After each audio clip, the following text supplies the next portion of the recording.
Peace, peace, family. Welcome to another edition of Morse World TV. I'm your host, Brother Ahhah Bay. We back in the building. We definitely back in the building. I'm still trying to get this set up right and exact. So work with me, work with me, work with me. Um, work with me, work with me, work with me. I want y'all to share this at least twice. You follow me? Share this at least twice. We want to make sure that this is shared at least twice to three different platforms, something, you know. This is about information. This is about making sure that all truths get out. Not my truth, not your truth, not their truth, but the truth. The truth. So, family, give me 1 second. I'm going to bring our guests in. We had a little delay due to the technology that we're using. And so, family, this is going to be a beautiful, beautiful show. But this is this is a show improved platform. So give me 1 second. Let me let our guests in real quick. Y'all know I'm working with 5 different technology. So our guest is in the building. And myself, I'm in the building. And in your bottom right corner is my brother Jabari. And my brothers on this screen, what we will be discussing tonight, and this is for those who are in the building, what we'll be going to be discussing tonight. Anybody, press 7 if you heard of Dr. Malachi York. Anybody in the building? Anybody in the building? Heard of Dr. Malachi York? Anybody? Press 7 if you heard of Dr. Malachi York. All right. So the brothers, I'm working on the technology too, so work with me. So the brothers in the building, we're going to be discussing like 3 different topics. One of the main topics is, and they're not bashful about any of this conversation, the guilty plea. Many people say, well, if Dr. York didn't do what he is accused of, then why did he plead guilty? You know, that's one of the questions people like to ask. Follow me. Hold up, I'm getting this all together. I'm getting my screen together. Work with me. There we go. All right, here we go. I ain't gonna have no more hiccups in a second. Let me get this off of here. 1 second. All right. So I want to make sure one thing I want to make sure before we get started, I want to make sure that everybody can hear me well. Y'all know I'm working with 2 different screens right now. I want to make sure that everybody can hear me well. Everybody got the 7 in the building. Y'all can hear me? All right, well, let's get started. So, Brother Jabari, can you introduce yourself and tell us, somebody say, my sound is low? Hold up. If my sound is low, I'm tripping. All right, yeah, because I had it turned down earlier. Check 1, 2. How about now? What my sound like now? How my sound? Sound good, brother. I'm speaking to the audience. Sister Queen, how I sound? Robin Copper, how I sound?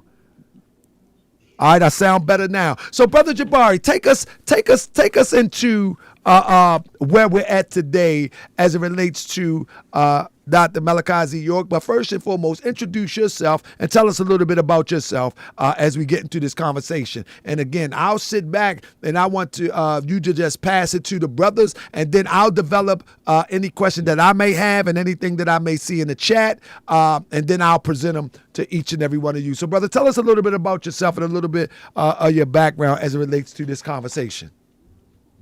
Well, first of all, I want to thank you, Brother Tashaka, for allowing the platform this opportunity to really express the other side.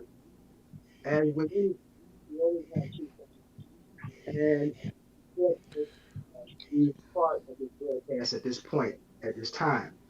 I've been an activist for most of my 20 years. Brother Jabari, do you have a mic on? Because it sounds like it's rubbing against something. No, can you hear me? Good? Can you hear me now? It was kind of going in and out. Somebody said it sounds low. I can hear you. Go ahead, brother. I can hear you. All right. Uh, one time, during my activism days, I used to be part of what we call the United African Movement under the chairmanship of Attorney Alton Maddox. I've been fortunate enough to have learned from him, to sit at his feet in reference to learning the law, the application of the law. I've been a researcher and been with him through a lot of the trials and tribulations that African people go to in New York City at the time. I left New York in 2000. I came up here, stayed in Georgia for about 12 years. And when I came up here, in 2000, I was attending the Nawabian Ball. I went on the land, and I was very, astounded by what I saw. What I saw was Black folks for the first time living on 476 acres of land. Children was enjoying their lives, the freedom of association. Brothers were actually putting up pyramids and putting up other artifacts on the land. I've seen people waiting online for many hours, not to get chicken sandwiches, but to buy books. And I felt that, hey, as far as the stereotype about hiding books from black folks, if you want to hide something for black folks, you know, put it in a book. Uh, Definitely the Nawabi community had blown that out the water. Right. I've seen a people right now who was learning their own language, learning their culture, and I was very amazed by that. And I lived to see some of our leadership, uh, Attorney Alton Maddox, Reverend Sharpton, Jesse Jackson, a lot of people who were in the activism world come to Tamaray and spend days just going through, all the many acres of that land and being a part of a association that it would make you say, wow, we finally were able to come together as one people and to actually enjoy the teachings of Dr. Malachi York. And on May 8th, 2002, something very tragic happened. We had, and I watched on TV, an invasion. Can't call it a raid. I call it an invasion. Anytime you have over 300 law enforcement officers come to serve a search warrant with helicopters, body bags, the only ambulance they had was a helicopter ambulance. There was no ambulance or truck driven ambulance on the scene. Children in the land had guns placed to their heads. Uh, they were fingerprint, fingerprinted. First time I ever heard of a child being fingerprinted and having guns pointed to their head and being cursed at. Then, as I looked further, I heard that Dr. Malachi York, who was in a town called Millersville in Georgia, being pulled out of the car, thrown to the ground along with four other sisters, car being smashed by FBI agents. And the next day, my activism kicked in, and I decided to go to the land to ask the brothers who was guarding the land, what can I do to help you? What can I do to lend my services to you? Because I didn't just see them as Nawabians. I saw them as my own people.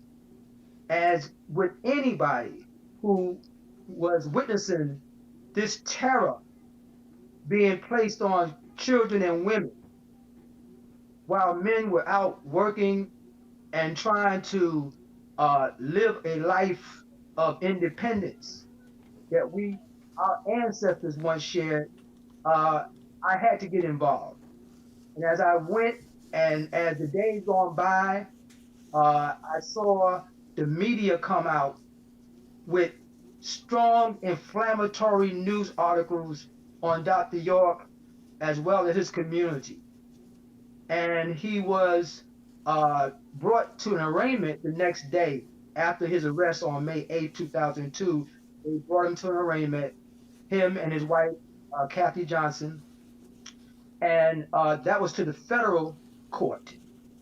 What people do not know that Dr. York was being simultaneously attacked by both federal and state law enforcement, federal and state courts, federal and state prosecutors.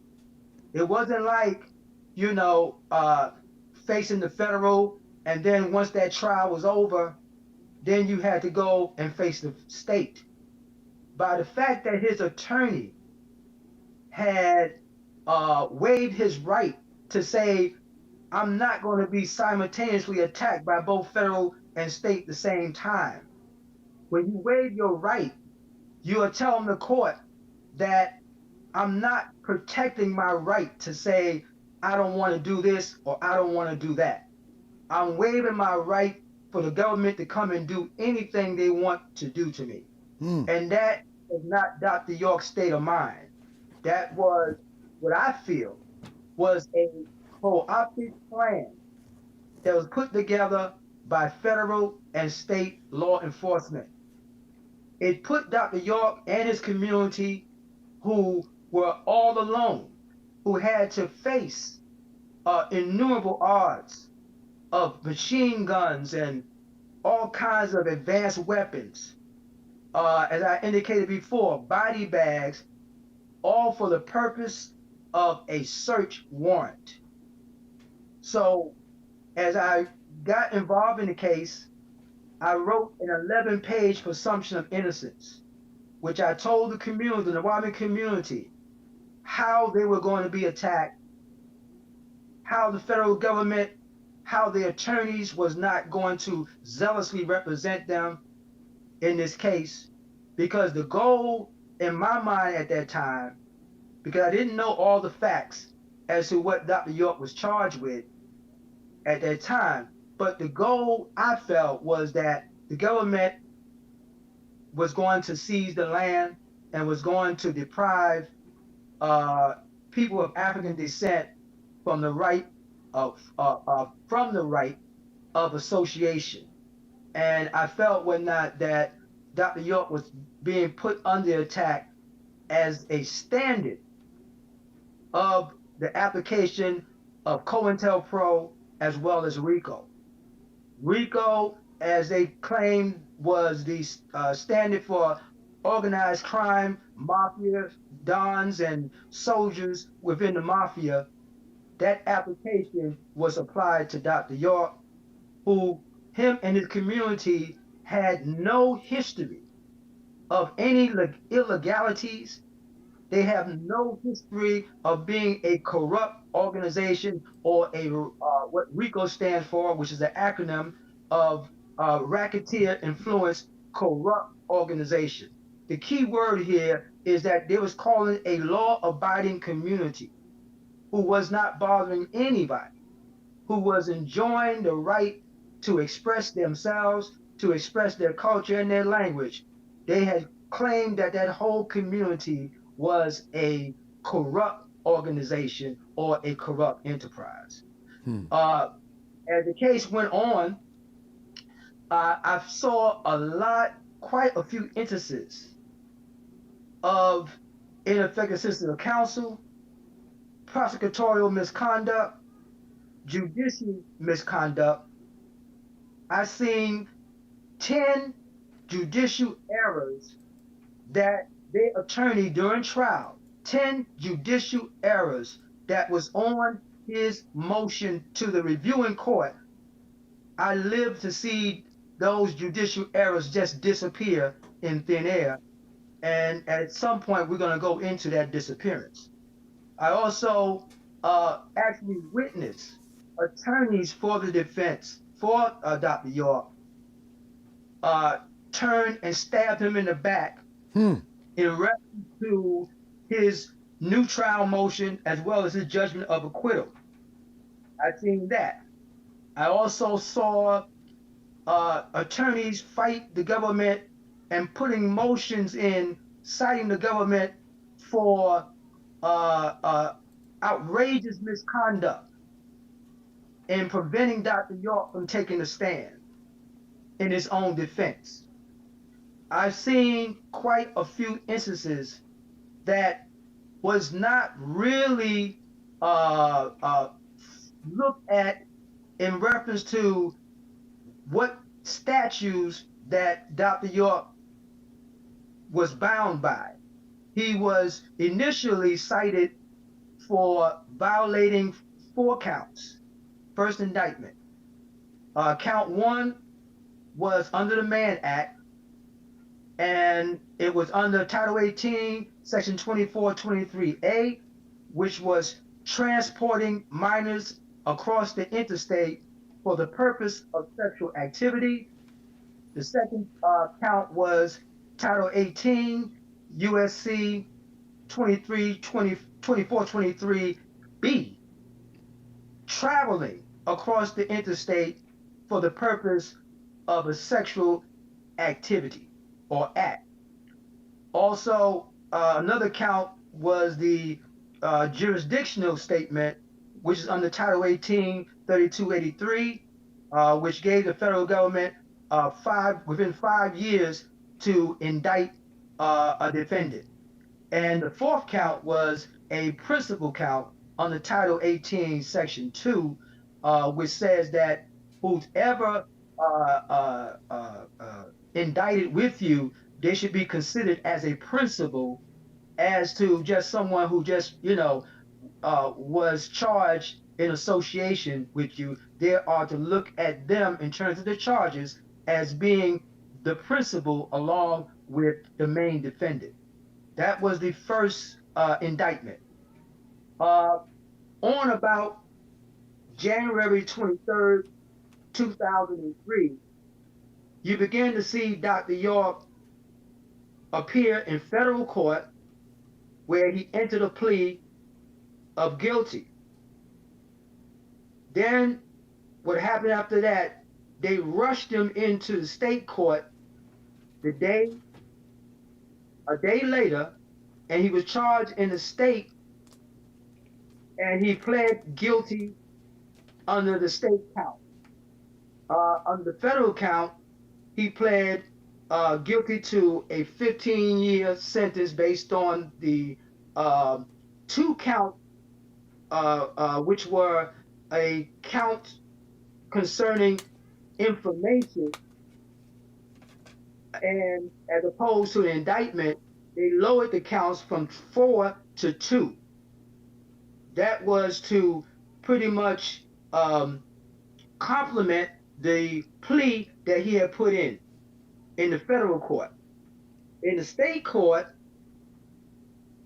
he was charged with 197 counts of child molestation and aggravated child molestation, but when he made the plea, they reduced it to 77 counts of molestation and also aggravated molestation, along with, I believe, 2 other counts in reference to intimidating witnesses. So in that situation, you began to see the video that they had on the internet. Now, they took that video in his state plea, which really was an unauthorized video, because that video was originally scheduled for Dr. York's state trial, which was supposed to be held on January 28th.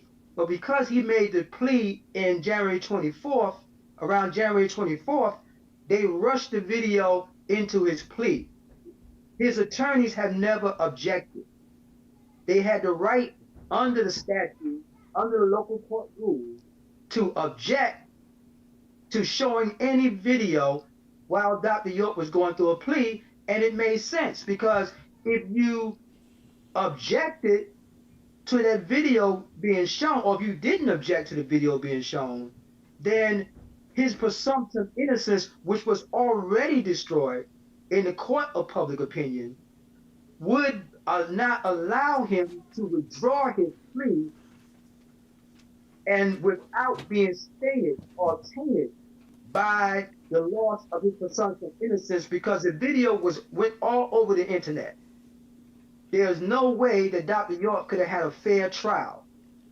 So as I'm looking at this case, I'm seeing quite a few instances where Dr. York did not receive a fair trial. And I want to read something here that pertains to that.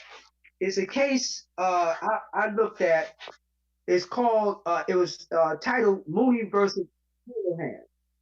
It says here, and I quote, the principle of Mooney versus Houlihan is not punishment of society for misdeeds of a prosecutor, but avoidance of an unfair trial to the accused.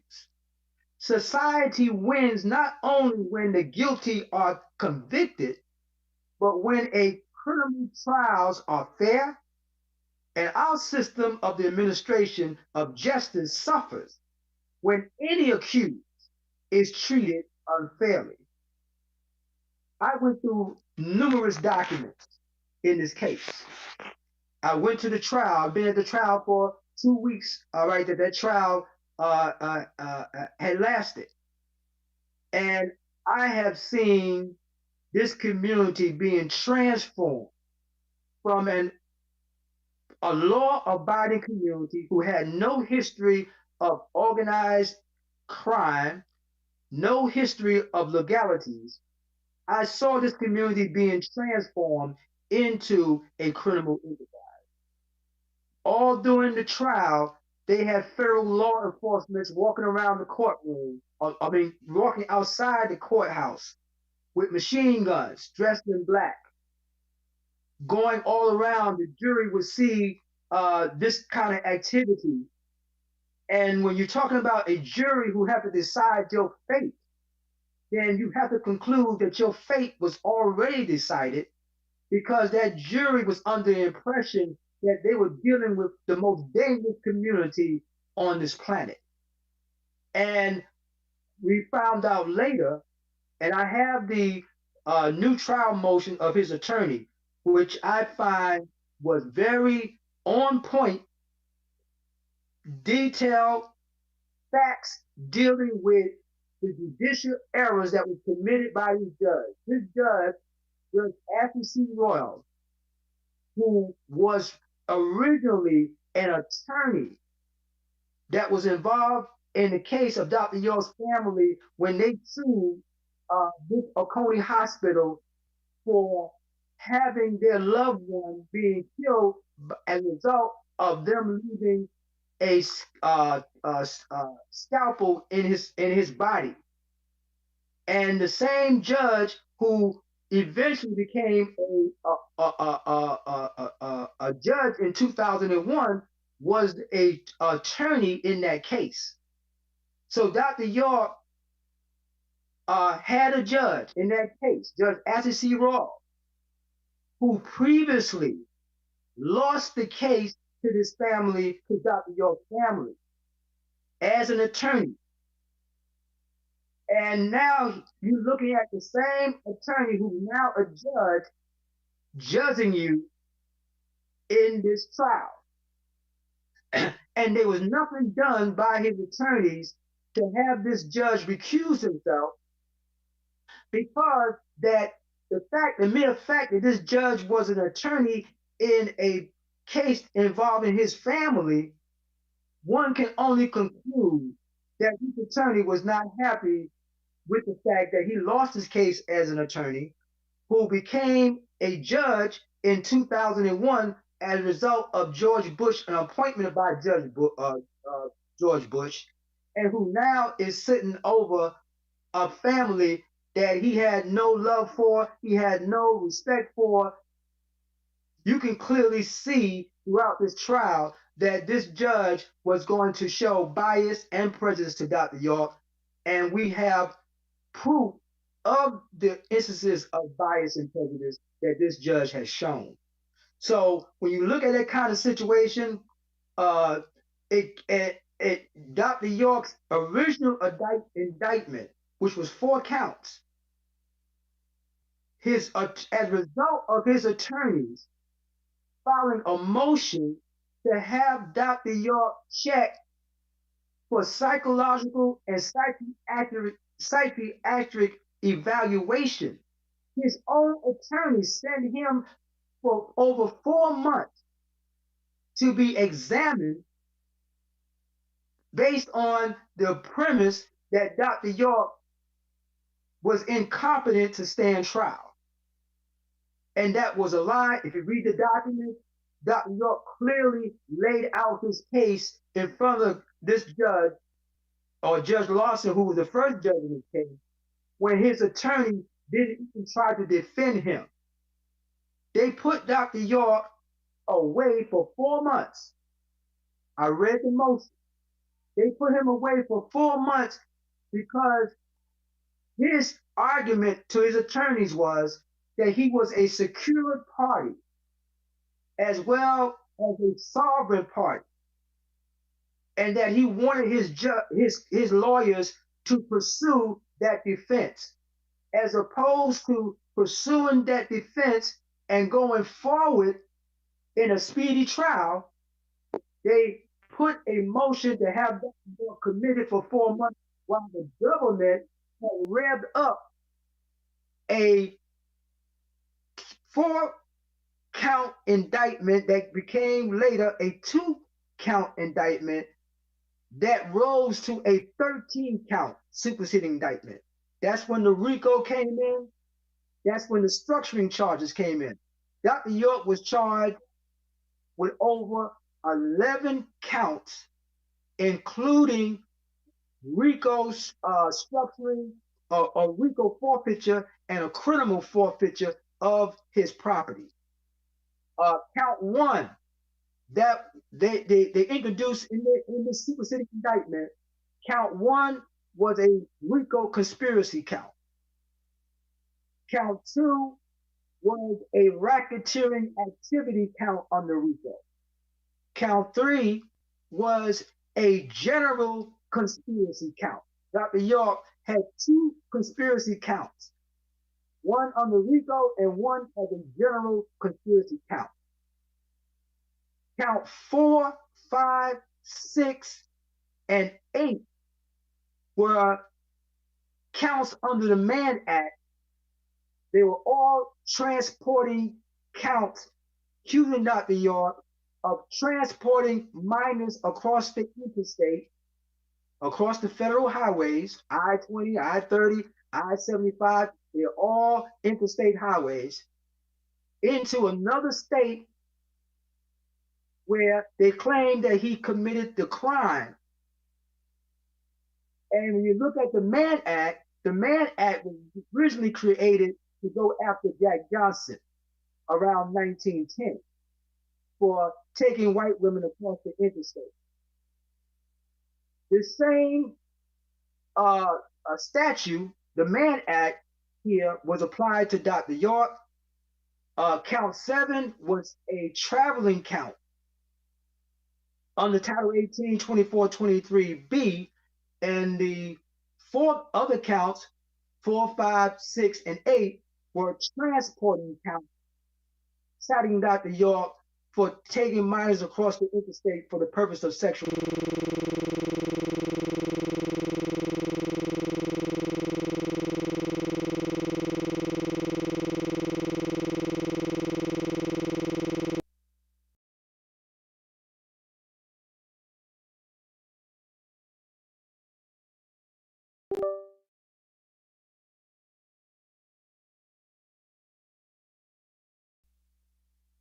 A report which is sent to the RIS in order to clock that amount of money that she was transporting. We called it, and the judge in this case called it, a money laundering count. The problem here was that they cited no illegal means to do money laundering. When you're talking about money laundering, you're talking about criminality, involvement in crime in order to raise money for a purpose. So the purpose here was that Dr. York was charged with money laundering when Dr. York had a 30-year history with the IRS of doing his taxes, paying his taxes in millions of dollars, paying his taxes on time, okay, without any incident from the IRS. All of a sudden, from 1999 to 2001, Dr. York was being cited for money structure, for structuring cash transactions. And that was unfounded. There was no evidence of Dr. York structuring money. And as the reviewing courts had all agreed, the 10th Circuit, the 7th Circuit, and the 11th Circuit, that there's a difference between depositing, that's not a crime.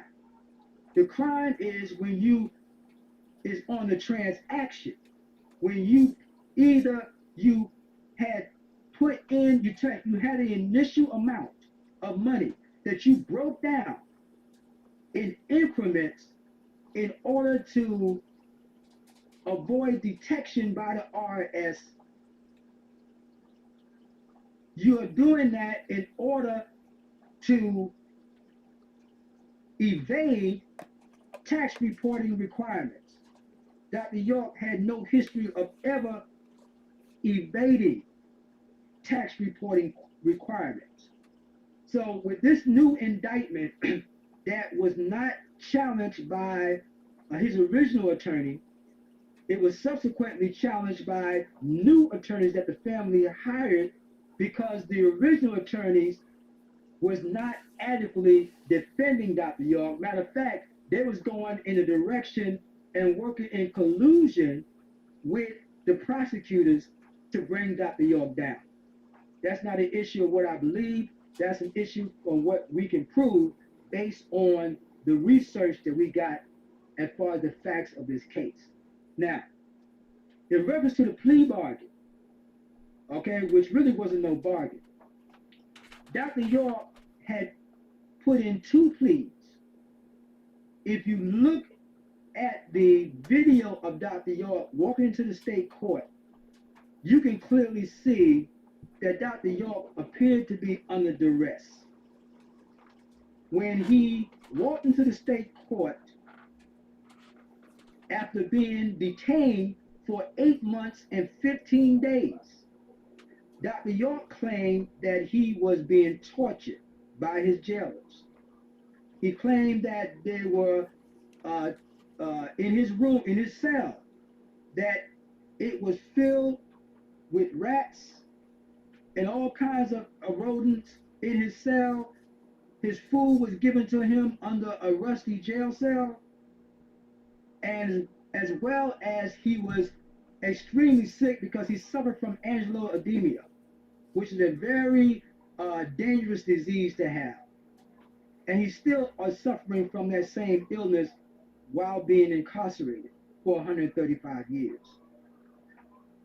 He also spoke about, because I went to visit him in 2003 in Jones County, and he told me that there were times where they kept him up playing loud music, and prisoners was also complaining about the fact of how Dr. York was being mistreated and how they were being mistreated.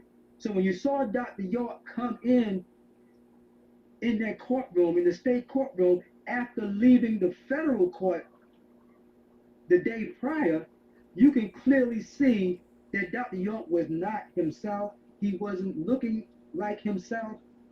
It was a man who had his eyes rolling around his head. He was looking all disheveled. And you clearly saw that a man who had a history of looking immaculate, dressing well, looking good at all in all occasions, he was not looking good at all. So that was a situation in that there's much more to say, but we can go on and let others speak concerning what they saw in this issue.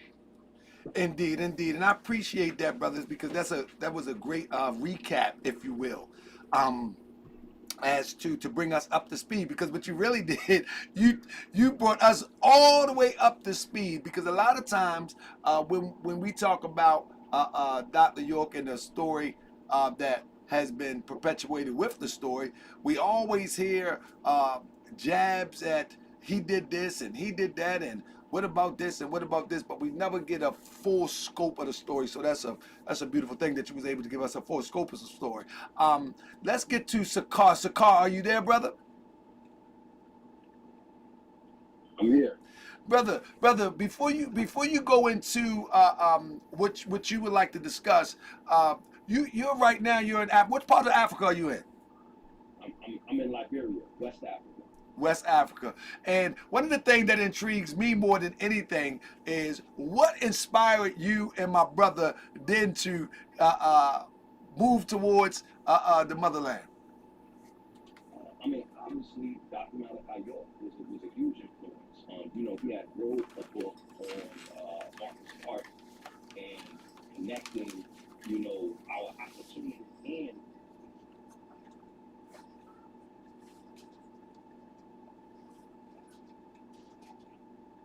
Right.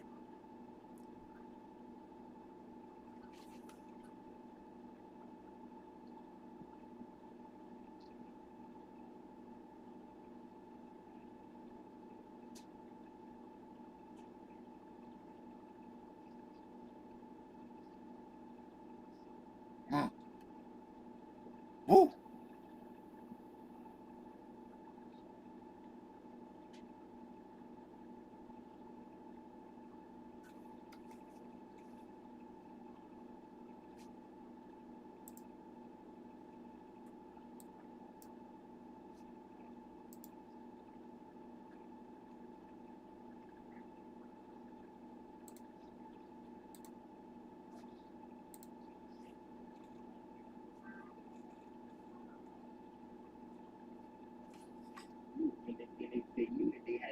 they knew that they had to encapsulate a part that was One exclusive. moment. They said they couldn't hear you. Check 1 2. Can y'all hear now? Can y'all hear me though? Hold it. I can hear you well. Hold on 1 second. I can hear you well. Um, check 1 2. Can y'all hear now? Okay, they can hear now. They can hear now. All right, come on. So, brother, you was rolling, but can you just reiterate a little bit? Because that was a beautiful spill. Yeah, no, basically, again, Liberia was founded for the purposes of giving an opportunity to Africans all over the world to be able to have liberation, right? That's the founding aspects in the Constitution. As I was saying, for those that didn't hear me, that literally is like the most racist constitution in the world, but in a good way, because at the time, obviously, you had slavery just being abolished. And matter of fact, it wasn't even completely abolished when they initially came to Liberia in 1821. So those founders, and I also wanted to express, because there was a lot that took place during that time, right? And they didn't get it all correct, but what they did get correct is they said, okay, we need a safe space for us as Negroes to regrow ourselves. We need that, right? And basically, this is exactly what Dr. Malachi York was doing when he created Tamaray, in Georgia. It was the same thing. Like, look, we need a safe space. Look what's happening to us in these different neighborhoods, whether you're from, I'm from Jersey City, cats from New York, Chicago, so on and so forth. It's like, look, that PTSD is real, right? But when you will come to the land, right, and unfortunately, I didn't get a chance to get there until he was incarcerated, and I was introduced to Dr. York through music. I was influenced by, Nas rapping about him, Joel Santana, so on and so forth. So it is really unfortunate that I didn't get that chance to meet him. But when I got to the land, I got to see the vision and feel the vision because it was a safe space for us to be able to come, commune, eat together, build together, learn together. You follow what I'm talking about? And that's the same mindset that Liberia was founded on. So when we got over here, it was like, man, you know what? It's about staying. But I also wanted to touch on what about the land grab. We have to recognize that Georgia, that's what they're known for. You have Forsyth County, right? I don't know if you guys heard about it. You guys got to look it up. 1912, Forsyth County, Georgia. They did what was called racial cleansing, right? And we have to see it. They literally, I think it was over what's it called, 1,100 African Americans removed from the land. It was taken from them, right? So similar thing that took place with Rosewood, similar thing that took place with Tulsa, Oklahoma, right? And for those that don't know, this was happening way before this dispute, because there was already a focus to try to get that land from Dr. York. How do we know? Because there was this dispute between the county, right, Putnam County, the city, Eatonton, Georgia, and Dr. Malachi York, and the Nuwapians building at that time, right? And this is like, now you're talking 1998, 1999. You can Google this, to the degree that Dr. York had to connect with NAACP, right? He had to connect with, they even had to send the Department of Justice had to send a mediator down, right? Literally, one of the mediators' names, you guys can look this up. His name is Ozell Sutton. He was the regional director of the Justice Department's Community Relations Services, because it was recognized that they were being treated unfairly in Georgia, right? And there had to be some a mediator come through to make sure that no violence took place against those African Americans that were trying to build up this land that we know as Tamaray. So this was happening in 1998, 1999. Then what happens?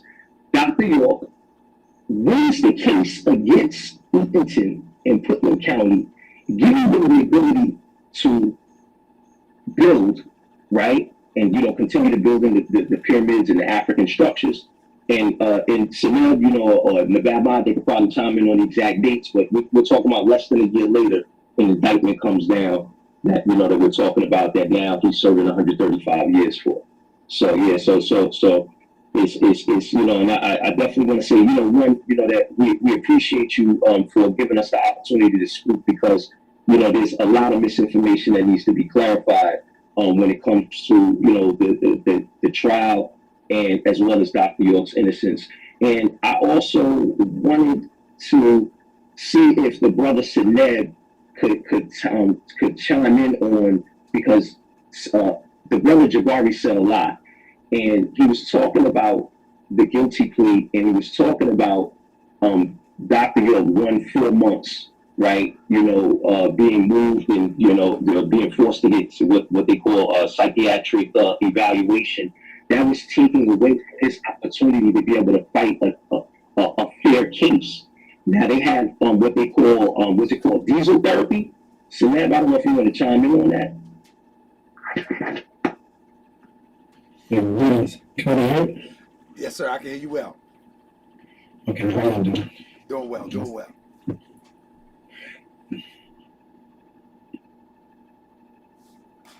Now we can't hear you. There you go. Yeah, can you see me? Oh yeah, I can hear you and I can see you. Yes, sir, brother. Yes, sir. Yeah, all right. How you doing, greetings? Yeah, so Dr. York went through something called diesel therapy, right? And it's pretty much where, one, people have to realize, right, when it comes down to the guilty plea, that Dr. York was missing for like 260 days. No contact to his family, no contact to attorneys, no contact to outside communications, right? He was like the brother Jabari said.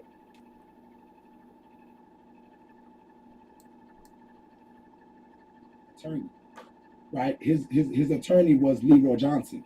That was his first attorney, but he was diesel. He went through a diesel therapy, and what that means is that where they move you from prison to prison, they just keep transferring you, right? So they literally transferred Dr. York he was arrested originally in Baldwin County, which is Milledgeville, Georgia, and then they took him from Milledgeville, Georgia, to Putnam County, to Jones County, to Clayton County, to Newton County, to Fulton County, to MCC, right, facility in New York, back down to Fulton County, right, to Brunswick, right, now we're in Brunswick, and then, right, even still, during his appellate, they took him to Marion, They took him through Leavenworth, Illinois. These are Supermax prison, Marion, right? Leavenworth, and then they took him finally to the most secure prison in the United States, ADX, Florence, Supermax prison, penitentiary. So that's called dieseling. Why? It's because, as Jabari was mentioning earlier, he was going through state prosecution and federal prosecution. And the reality of it is that he didn't even have time to receive no notes, no letters, or no communication because they continued to move him. So every time he went from this jail or from this county or being transferred, he had to restart on his paperwork. He had to restart all his documents. He had to restart all his communications, right? And they didn't give him his communication from the previous jail because they was moving him from place to place to place, you know. And so it was diesel therapy what Dr. York actually went through. And this happened all the way up, right, until 2006, until they moved him into Florence, Colorado. And one of the reasons, right, is why they did it was because of the judge. You know, the judge was very upset at the time, you know, and the judge actually was on a case, the Richardson versus Oconee Regional Hospital, right, which was a case that happened in Milledgeville, Georgia, in the Okmulgee Judicial Circuit, right, within the civil courts, right, and the superior courts, and there was a civil lawsuit. And what happened was the person who was actually over the Malachi Nation at the time, right, was Mr. Eli Richardson. And the hospital, right, made a mistake, right, and they caused a malpractice to happen and left a surgical sponge in him, right. The judge, right, who persecuted Dr. York did a video interview with this person 7 days before he died, right? And this person was one of the owners of the land itself, 404 Shadydale Road, right? This family, the Richardson family, they've been a family that has always been on the deed of the actual property itself, right? And when that took place, it was a very long case. It was 5 years. You know, so by the time 2002 happened, they kept going through litigation. You know, so finally, May 7th, 2002, you know, it came down where it was nothing that they can do in the case, right? They put all their final affidavit in, May 7th, 2002. And this is in the Richardson case, not Dr. York case, right? But this is over the same exact land, right? So by this time happened, he already transitioned in around October of 1998, meeting Eli Richardson. After that happened, Judge Royals was on that case, right? The person who indicted Dr. York was on that case, was a part of that case. The person who was a part of the Silver case was on that case. They were the same judges in the Okmulgee judicial system that was on that case. So essentially, right, Judge Royals realized, okay, by May 7, 2002, they realized that they actually lost the actual case, right? So from there, from there, right, earlier, he withdrew himself from the case because they've been lost the case since the 90s when the judge, right, when the doctor admitted to fault. And this is $1 million lawsuit we're talking about. It's millions of dollars involved in this lawsuit because somebody died. And this person who died has a lot of assets, and one of those assets was Tamaray, known as Tamaray, as one of the deed owners, right? And now, Judge Royals then withdrew from that particular case January 29th of 2002. January 29th, right, of 2002. He withdrew off that case. That same year, he later, this is a 5-year case with the Richardsons, right, over the malpractice. He later became a judge by December of 2001. I'm sorry, December of 2001. He later became a judge, right? December 2001. Then, right, by that time, by 2003, after Hugh Lawson, right, because he was a biased judge, right, and originally when Dr. York took his, this is what happened. Originally when Dr. York took his plea agreement, right, there was a forfeiture count. This whole thing, like Saqar said, was about a land grab. There was a forfeiture count. That particular forfeiture count that was there was not including the land.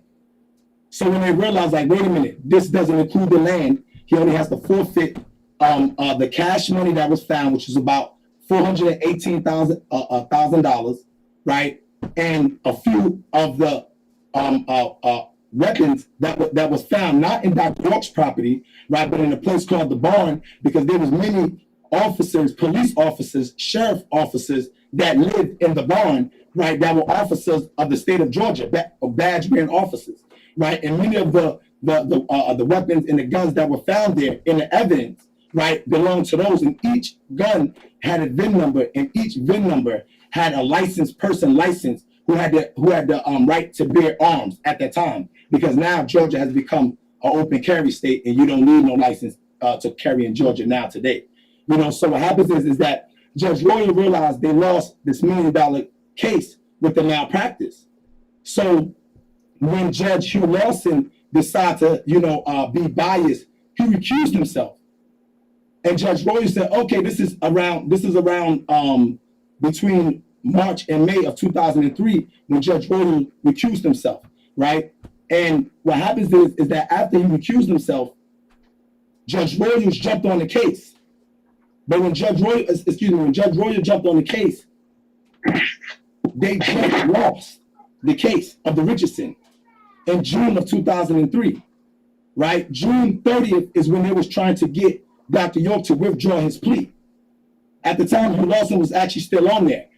1 month later, July, that's when they went for the he had to recuse himself as a judge.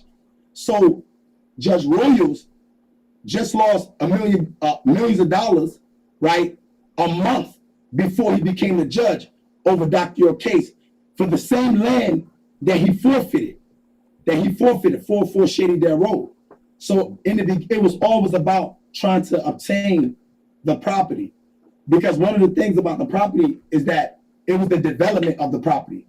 It wasn't until Howard Richard Seals got involved, right, in Putnam County. He's a Putnam County, and he's like 6 generations of Putnam County, Howard Richard Seals.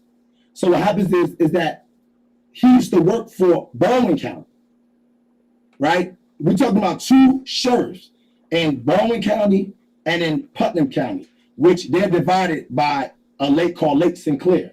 This is all Native American land. Now, Baldwin County, he was working for Sheriff Bill Massey of Baldwin County, which is still the sheriff to this day. He's been a sheriff almost for 30 years, right? Same, he wins every single time. This is what they do in the South. Every single time, he continues to win since almost the late 80s coming all the way until today. He is still the head sheriff of Baldwin County. So Sheriff Howard Seals was working for this person for 10 years prior in Baldwin County, which is where Dr. York was arrested, prior, right, to becoming the head sheriff over Putnam County. And so they were all within the same circles. So Seals was very upset. He was very furious, right, because of the fact that Dr. York will not show up to any of the Silver cases about with the Board of Commission, right, in Putnam County, dealing with the zoning violation, right, and us trying to zone for residential zoning. So they were very afraid, because at the time prior to Sheriff Howard Seals actually coming into Putnam County had approved all of the permits for the Nuwapians, for Dr. York. And actually Dr. York put his name as Malachi York there since 1995. They were all approved, right? But the only thing that was not approved was the residential zone. And Dr. York went to purchase about 100 properties, mobile home double wide properties, right? And they would not allow us, right, to move the residential zone, because at the time, right, Putnam County, they was trying to make money off of us. So with everything that we laid out that they approved the permits for, which 50% of it wasn't even built, what we had approval permits for, because we wanted to move the tribe up on the land. So a part of it was jealousy, because they thought that it was going to make tax off of the carnival and everything that they approved the taxes for, which we never built, right? And they thought that, and they was like, no, if we move the people up there, this man bringing 30,000 people up here you know, and for the summer, and they spending weeks on the property. You know, so they feared that because at the time, Putnam County census was low. It was like maybe like under like maybe 13 to 10,000, the census, right, during that time, 1993, right? So they were afraid that if this person come down, that they were going to get voted out. So we became in a war about, it became a political war. And this is the whole reason why Jesse Jackson had to come.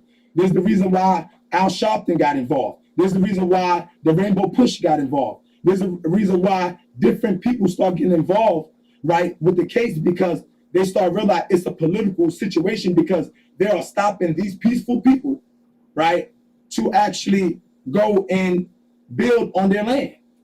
You know, that's claiming the reason, right, one of the reasons of why we actually moved, right, from Sullivan County to Putnam County, right, was because there was a lot of death threats that was coming to the property, right, known as Jezza, right, in Sullivan County, New York, upstate New York, right. There was a lot of threats, and those threats resulted, right, into the family relocating. And at the time, that was our Native American land, right, our buffalo land up at the time,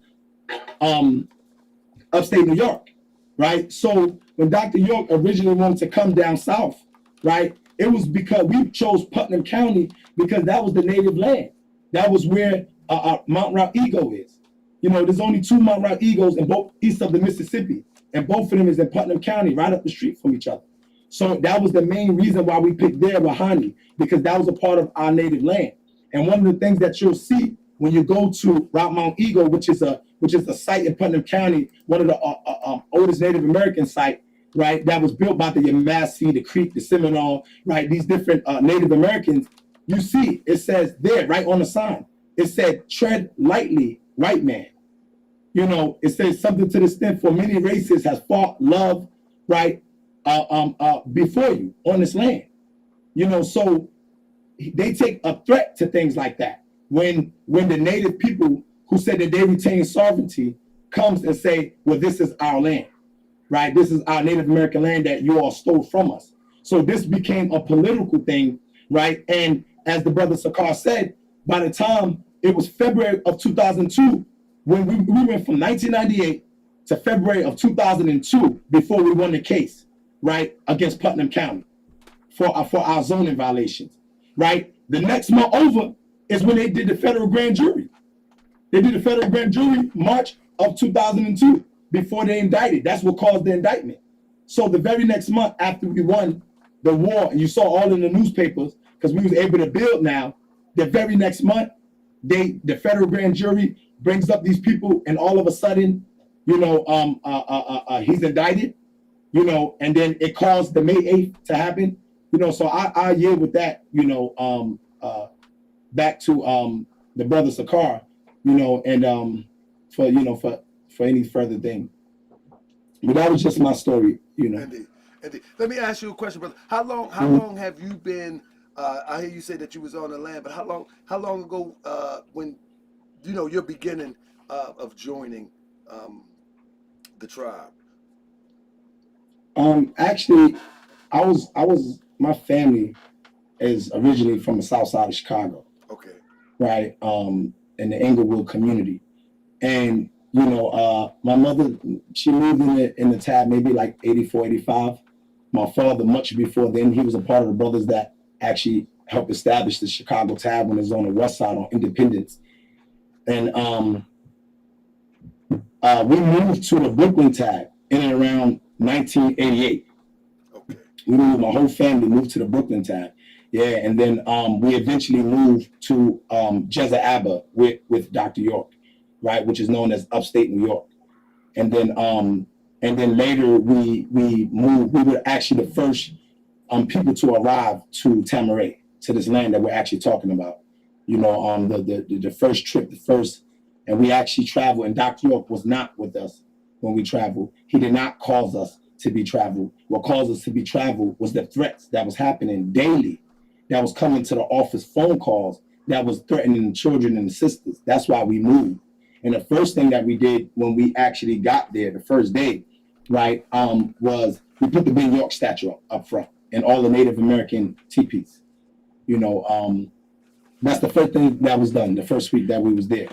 You know, and I was young at the time, obviously, you know, and yeah, so I'm born in the community, you know, and I've been here my whole life, my whole entire life, you know. Impressive.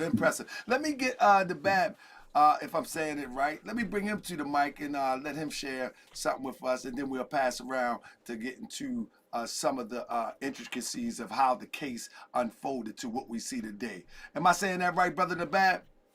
Greetings, yeah, you saying it right. I appreciate the introduction. Greetings to everybody in the room. Like I said, I'm Nabab. I was actually born in the community. When they talk about the children who was on the land and the children who, you know, was there that Dr. York did these quote unquote things to and all of that, I was a child on the land. My family has been in the tab, been in the community for years. My father was actually on Dr. York's personal security. My mother worked in Dr. York's office. My family lived in Dr. York's house, 100 on the land. So me and my family has been very close through generations with Dr. York and his family. I want to start by saying that I think that it's important, you know, because the question is always, why is this necessary right now?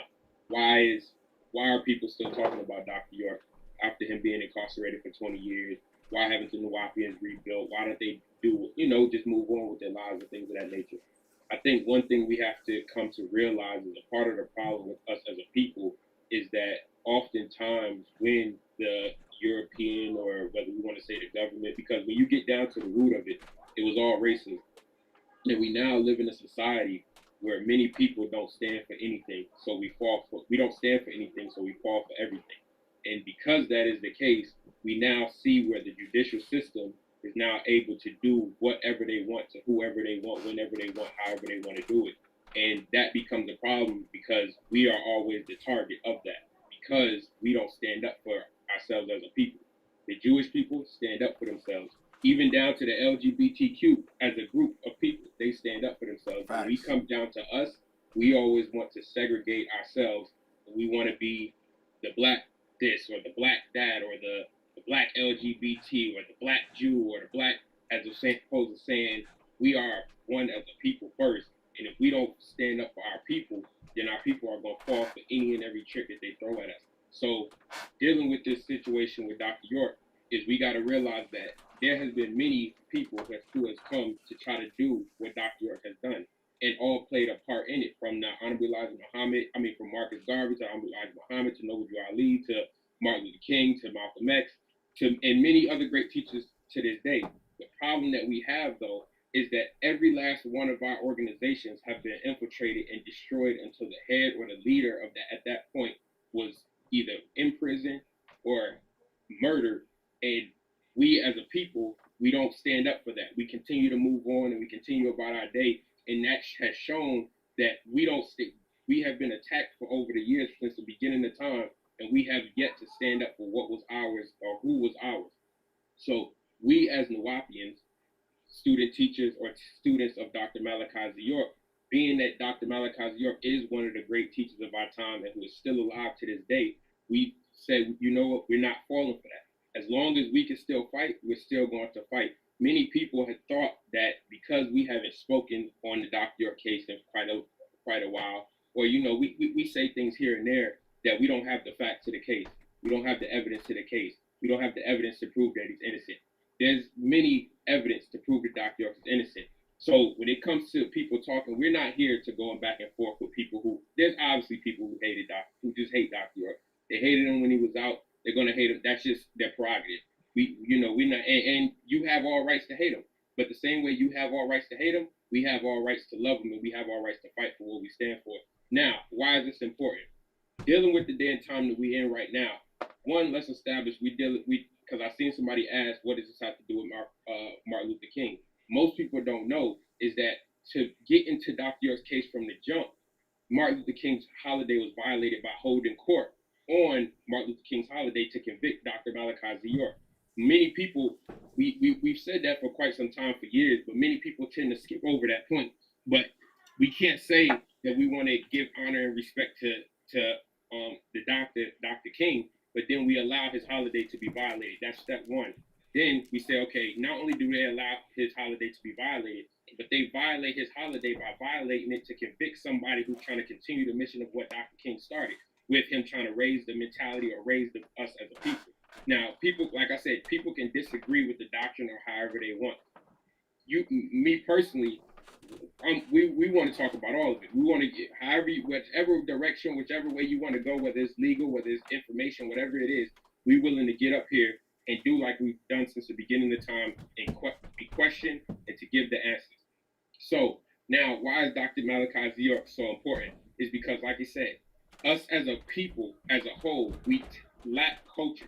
We lack a nation. We've been scattered so abroad that we can't come together and unify. Dr. Malachi York was one of the only teachers who was able to establish or accomplish the things that he's done by giving us back a land for ourselves.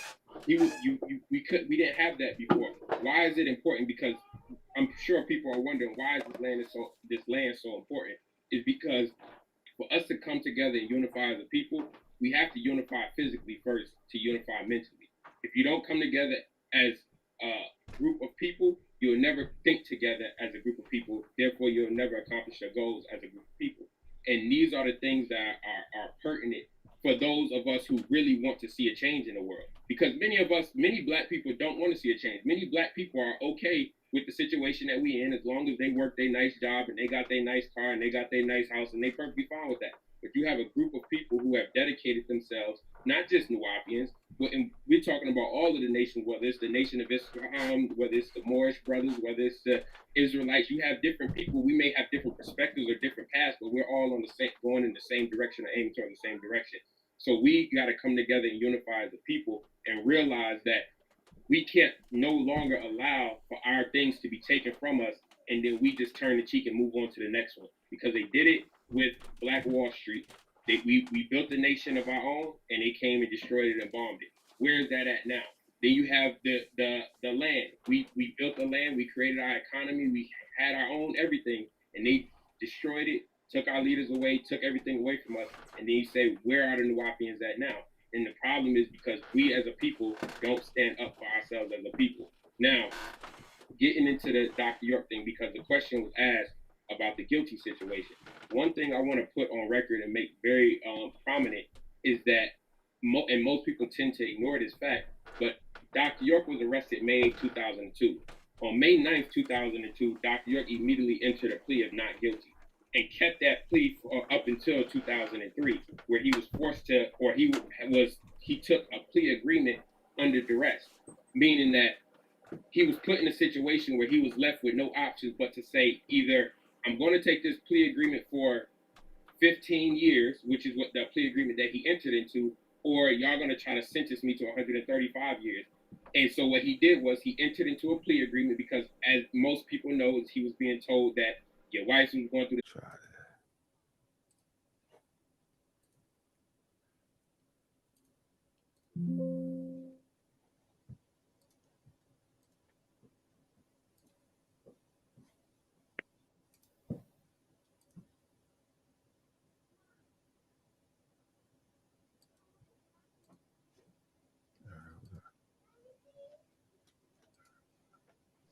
Check 1 2. Check 1 2. Can y'all?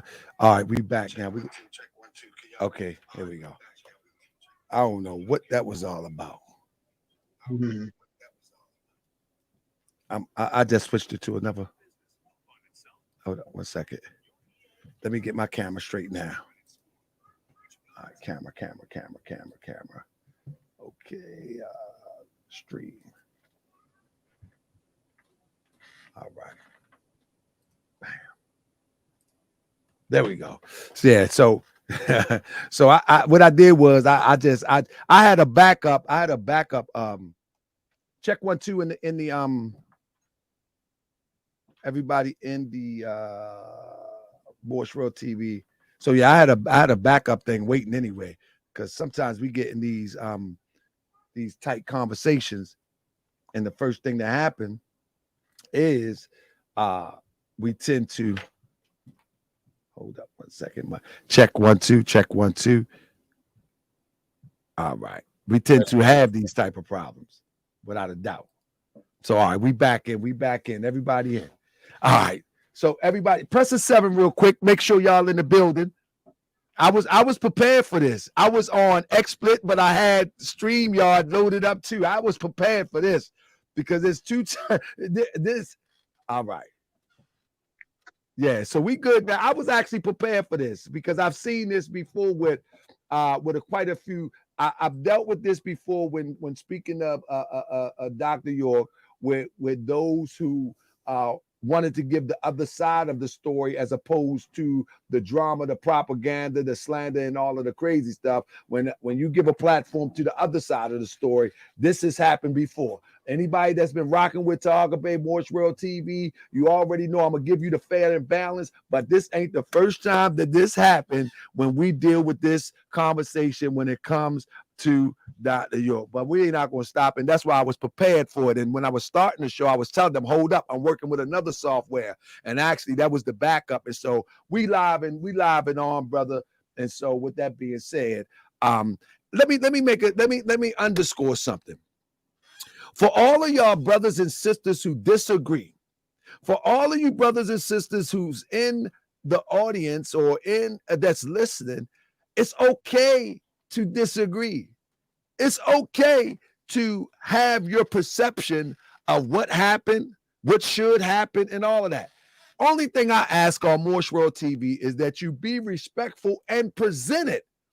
Don't sit there and just talk to yourself. I will send you the link. And this is the beautiful thing about this technology. You can look at Brother Jabari, Sanan, Nabab, anybody right on this platform, and you can ask any question you want. Without communication, there will be no elevation. That's just the fact of the matter. So don't sit up there and make all these kindergarten name calling. Don't sit up there and do all of that. Bring your intelligent question to the floor and let it be answered. Because the kindergarten name calling, the schoolyard name calling, that's not going to bring us nowhere. You know what I'm saying? So let's try to see if we can get that done. With that being said, everybody refresh your browsers and it should be working fine. And I yield the floor back to my brother Nabab, and we'll keep it pushing, brother. As you were saying. All right, appreciate you. Like, I just want to say this, we used to it. We used to the name calling. That's the thing. A lot of people got a lot of stuff to say until we get up and start talking. And then, we encourage it. The slander, whatever you got to say, like we said, ask the questions. If you got real genuine questions, you got things that you want to know about this case, Dr. York, what happened, what was really going on, ask the questions and we got it. So, we encourage that. Now, like we were saying, getting back to the Dr. York situation. Now, remember that Dr. York was put in a situation where he was forced to have to take a guilty plea. One thing that I want to put on record is that many people make it seem like it's strange to take a guilty plea. First, let's establish this is that Dr. York didn't plead guilty outright. He entered into a plea agreement.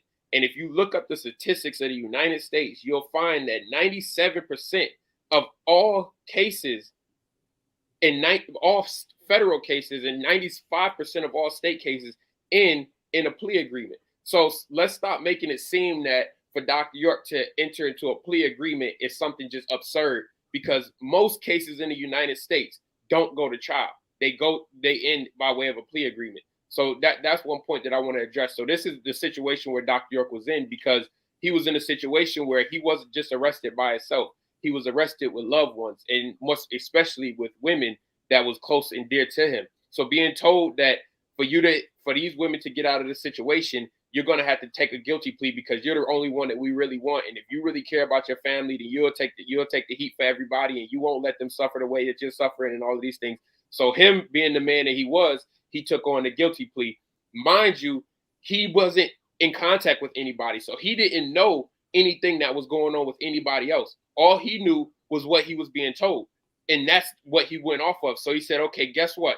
Because remember, Dr. York also always made note to say, and not only Dr. York, but Sheriff Howard Richard Seals himself said that Dr. York was claiming to be a diplomat from the country or the nation of Liberia.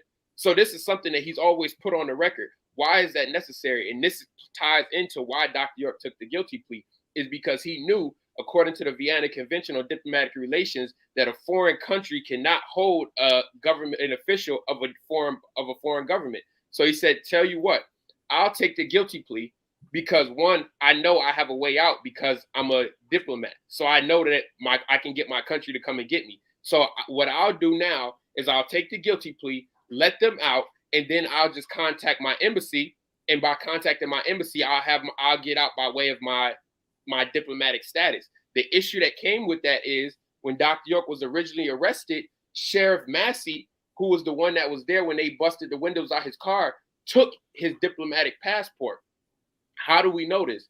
Is because when you look into the docket and you look into the bond hearing when Dr. York was trying to fight to get bond, the government themselves, the sheriff in particular, his argument on why Dr. York shouldn't be granted bond was because he was a flight risk to the country of Liberia. Now, Dr. York never mentioned that in court at that point in time. So why would that be necessary, or where did he get that point from? Is because they knew that they had his diplomatic passport. And because they had his diplomatic passport, they knew that if he was let out on bond, that he was going to be able to contact the government. And this is why they held him for so long without communication, because they didn't want him to be able to contact the country of Liberia. Now, when you're going into the situation with the plea and you going into the whole case of Dr. York, like the brothers were saying, is that we have to stop just looking at, because like I said, a lot of people really do just want to hate Dr. York. But for those who want to know what actually happened in the case, you have to break it down step by step. The first flaw within the situation, within the case, is that the fact that they had the judge, and that's a point that we got to bring out, the fact that they had a judge who previously served as an attorney on a case where his father-in-law was murdered, and he lost the case, over $1 million case. He lost that case. He then became a judge after the original judge that was on Dr. York's case recused himself because of the biases that was presented in the case.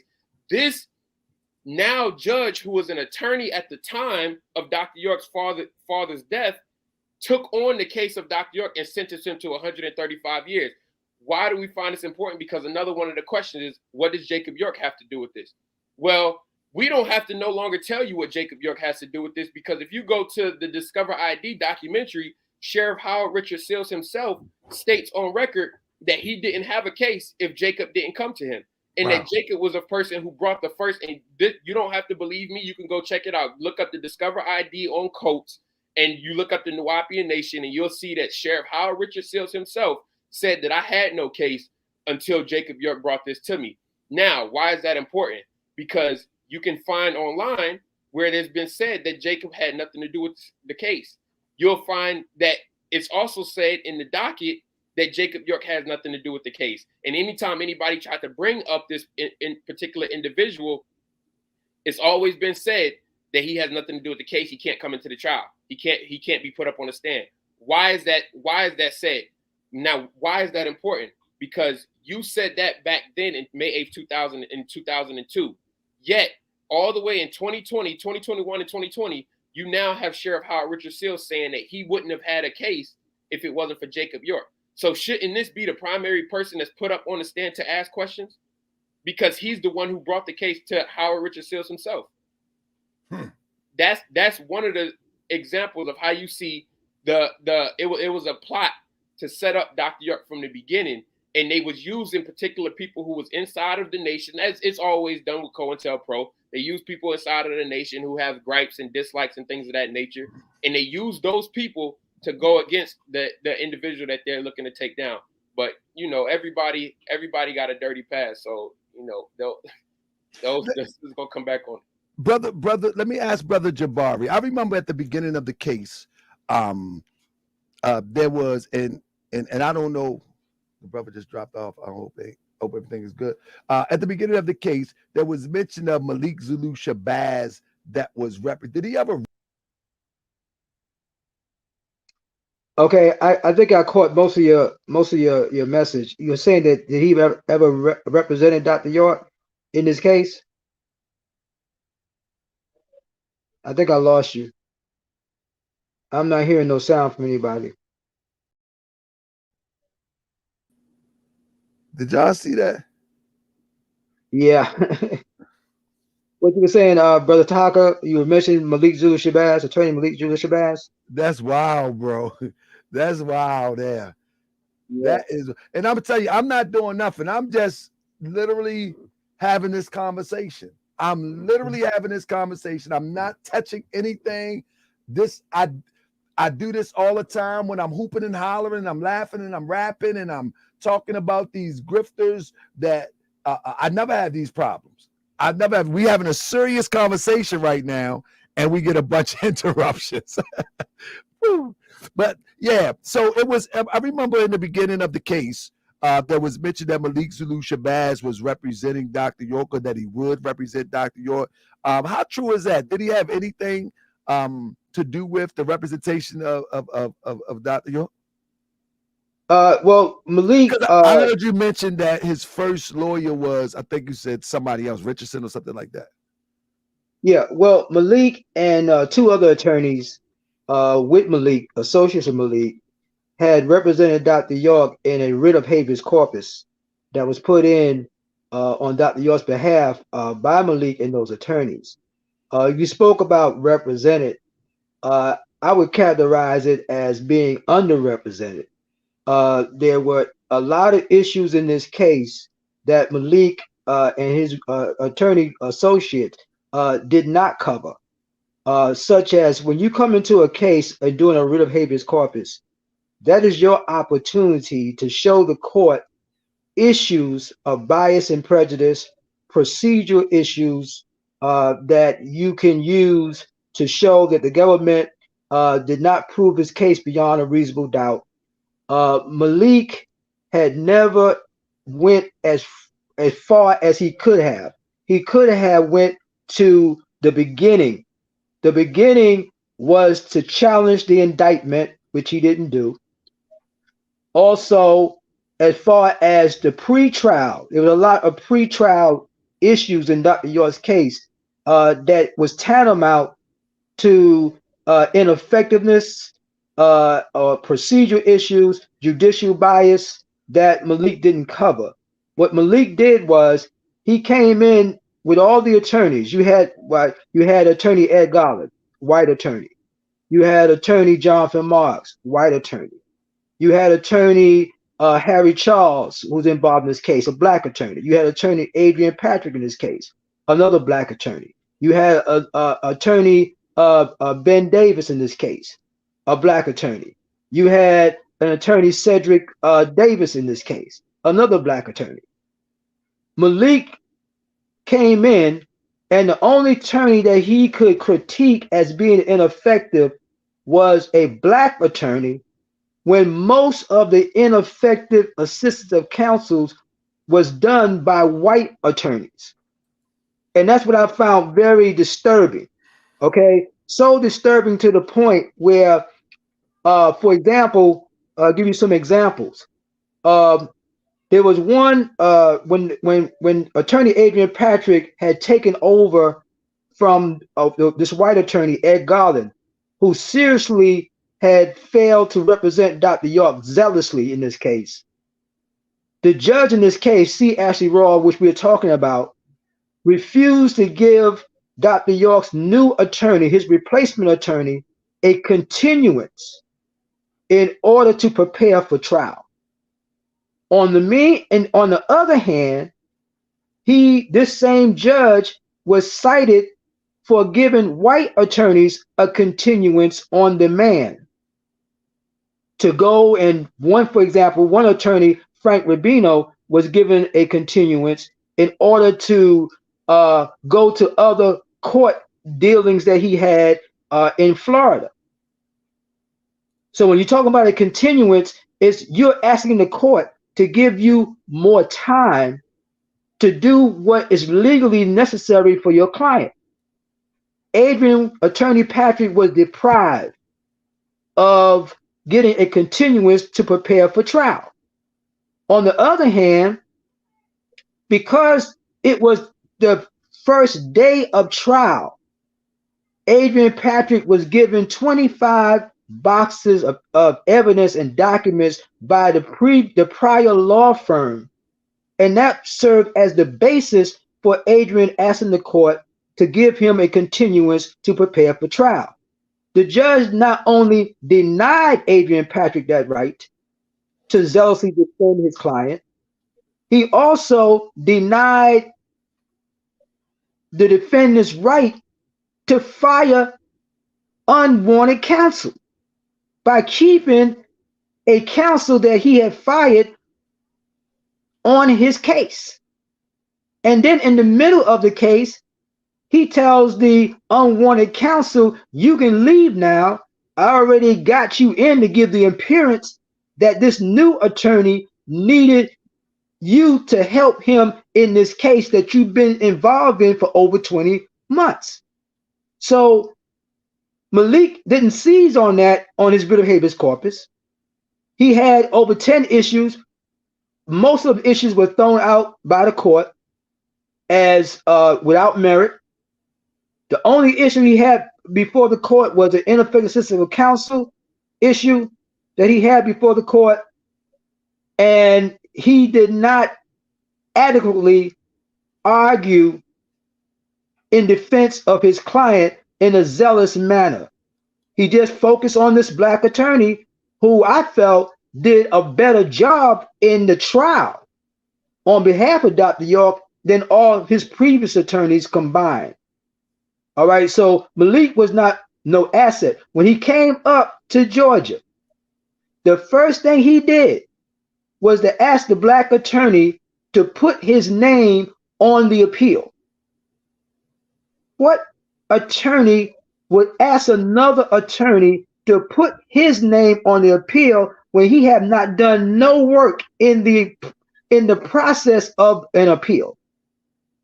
Okay, so we're talking about now trying to glamorize yourself, try to make yourself relevant without any involvement in this case in order to build a resume. So in that situation right there, and looking at Malik's writ of habeas corpus motion, he have turned what should have been a 40 to 50 page book into an 18-page manuscript. That's how heavy his emotion was. It wasn't heavy at all. And he got paid a lot of money for hardly doing anything. He also, at one point, we was going back and forth on the phone because I was upset that he did not talk with the other attorney coming in order to get a historical background of this case, which he didn't have. And he didn't do that, but he had the audacity to ask this attorney to put his name on work. And that wasn't the only attorney he asked. He asked the land attorney, Robert Ratliff, to do the same thing, to put his name on a appeal notice that he was never involved in. So it was like a big show with Malik, and it was a show that garnered him a whole lot of money, and Dr. York is still behind bars doing 135 years. And you know what? I didn't know all of that part, and I didn't even know you was gonna come with it like that, to be honest with you. But I just know that when you look at somebody's life is on the line, and you see one of the was said to be one of the original attorneys, nobody, like, I've come across people that similar to Sanan and Nabab and yourself that has been fighting alongside this cause from the beginning and continue to fight alongside this cause. I mean, you're talking about another man's life, you know, and you just silent about it. I thought that was kind of like, you screaming Black Power and I mean, all of these years, but, you know, we don't hear anything about one that you had claimed to be a representative of when, you know, when the people came. So I thought, but let's get into this. You know, people always want to ask about the children. Were there any children victims that ever made any statements that came public that would accuse and confirm Dr. York of any crimes committed, because that's the first thing they want to say up inside of this conversation. So if anybody want to touch that. Yeah. Can you hear me? Yes, I can hear you well. Yeah. Okay. No, there was not no children that was involved during the federal trial in January of 2004. What they did was there were two individuals that were involved, right? What they call juveniles, right, during the time, right? And this is the reason why, and they utilized the 302s and the fact that they were juveniles in order to seal this actual case, right? And one was like they were both 16 and older, at the age, one was 15 and one was 16. And one of those two, one said that nothing ever happened, and the other one said that something happened, right? And the one that said that nothing did happen, right, which was Issa Johnson, claimed that the person who did say it happened was doing it over monies, and said to let, according on the transcripts, in the transcripts at trial, right, it was asked and it was said that there were money motivations that was behind, right, some of the people who were, upset, felt a certain type of way, and some people got, their children and they knew who to choose, meaning this, right? One was Crystal Harding, right? That was known as Ballora. Now, these are people who, these are our family members within our tribe, and I think that sometimes when we look at what took place in Dr. York's case, we don't really ask the questions that need to be asked, because most people just turn around and try to attack Dr. York automatically, because the first thing you're going to feel is like, wait a minute, you talking about children, you know what I'm saying? And they talking about hundreds of children. It's just attributed so crazy, right? And so over exaggerated, and so it just gets away from the whole actual point, because the point becomes, why are these people saying this? That's what it is. The point become, why do you have people, right, that were making these claims in court, and why do you have people to this day that's still making claims, right? And a lot of people, they wonder, well, this is something active, so they try to support those who are saying that they are victims, right? When in actuality, when you look at the case, they had a person who they claim or allege murdered a council woman, and they put that person on the stand, and that was after that person. This is one of the children, right, that was from the land that was said to be in the custody of the government, right? And so, and that's to even be questioned, right? Whether his involvement in that case was true, because they claimed they found DNA evidence, and this was Abdul Salam Raroch, right? This person was also arrested on May 8th, but he was arrested on May 8th, 2018, right? And he got arrested for a crime, for an alleged crime, right, of murdering, right, what they say manslaughter, a councilwoman, a woman, an older white woman, she was a council person, and it was never said whether she was involved in a case to help the children. However it happened, this case got found out, 16 years later, and they broke through, and this person is arrested doing time, and the government act like they don't know none of this. And this is one of the key family witness. It was only a few people, right? If you see the state witnesses, they only have 4 people as the state witness, as witnesses for the state. They didn't have much. They only have 4 people, right? And so this was a part of the problem. So people have to start asking themselves, why are people saying this? And the reason why people are saying this is because when you look at the few families, you don't talk about 3 families, 3 to 4 families. And when I say 3 to 4 families, I'm talking about some of these families was even cousins, so when you look at all the alleged, the ones who the government snatched up, who Sheriff Seals, and it wasn't just the federal government. A lot of this was actually the state of Georgia. It wasn't more so the federal government. And that's what people have to understand. A lot of time people feel like it was the federal government that came in. Yeah, but the federal government already did a research, right, of the Nubian nation. or the Nubic Islamic Hebrew Ansar Allah community. They already did the investigation for the 70s, the 80s, and all the way up into the 90s, right? And that's something that you can FOIA, meaning the Freedom of Information Act. You can actually pull it up, right? And you'll see that we actually, our tribe, we call it 12 tribes, right? But it was 12 cities. And we allowed as a community for them to actually, and we complied with the investigation that the FBI actually did with us. So when people say, oh, this is why, when you read in volume 14, right, of the transcripts, you'll see that the argument was going back and forth about, is this thing about a one man or is this thing about the Nuwaubian nation? And they said, well, this, and the government themselves in the transcript said that they've always been a positive community. This has nothing to do with the community. It has something to do with one man. But the problem is, how can it have something to do with one man if it's a RICO? It's corrupt influence, it's racketeering influence, corrupt organization. That's normally hundreds of people get indicted under RICO. So really look at who was indicted for the RICO, right? Really think about the conspiracy. So if you got Dr. York and they claim during all the incidents with these children, there was a co-conspirator that was there. There was at least one co-conspirator that was there that was a woman, right? And so what happens is that when you see Istar Cole, these are the 4 women that were locked up with Dr. York, Istar Cole, Cassandra Lampkin, Khadijah Merritt, and Kathy Johnson, right? Istar Cole was immediately got off because she didn't even live at the property.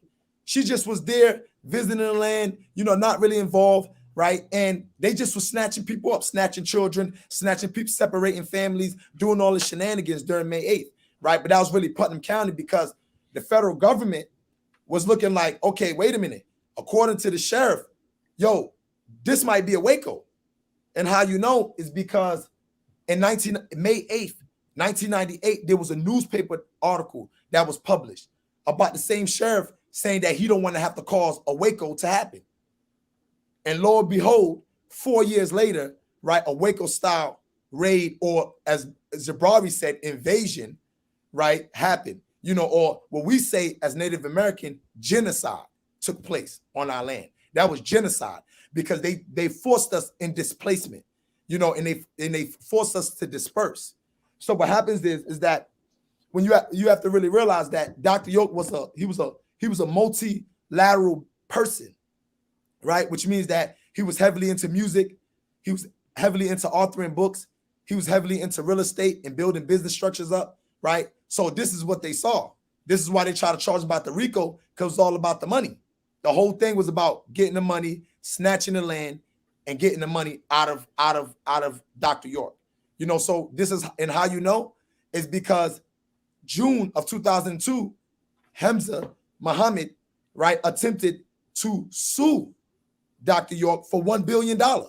June of 2002, before Dr. York even saw the light of day. He still was 9 months before he could even see the light of day, and he was already getting people putting $1 billion lawsuits on him. So it was always about the money. And how you know it was definitely about the money with the government is because it wasn't to June 30th where they introduced the 5th count, which was the forfeiture. June 30th, 2003. Remember, that's the same time that the Royals lost the 5-year case with the Richardsons in Millersville, in the same county that Dr. York was actually arrested in during May 8th, right? So they were very mad because, the firm that was representing the hospital, it was a big firm in the state of Georgia. It was the Roy Miller Cork firm, LLP, at the time. That firm been up and representing the state of Georgia for 175 years. So y'all know what was going on 175 years ago.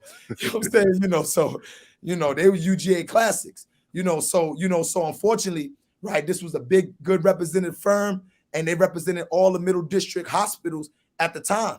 And Royals, he was a person, he was a state prosecutor at one time, during the 70s. This was Judge Royals, and eventually, he was losing the case. He was like, hey, man, we got to get this money back because I don't want to have a bad reputation, and so they said, we got to get it back. So what they did, they forfeited the land, right? And they sold it for $9 million, for $900,000, right? They forfeited 815, right?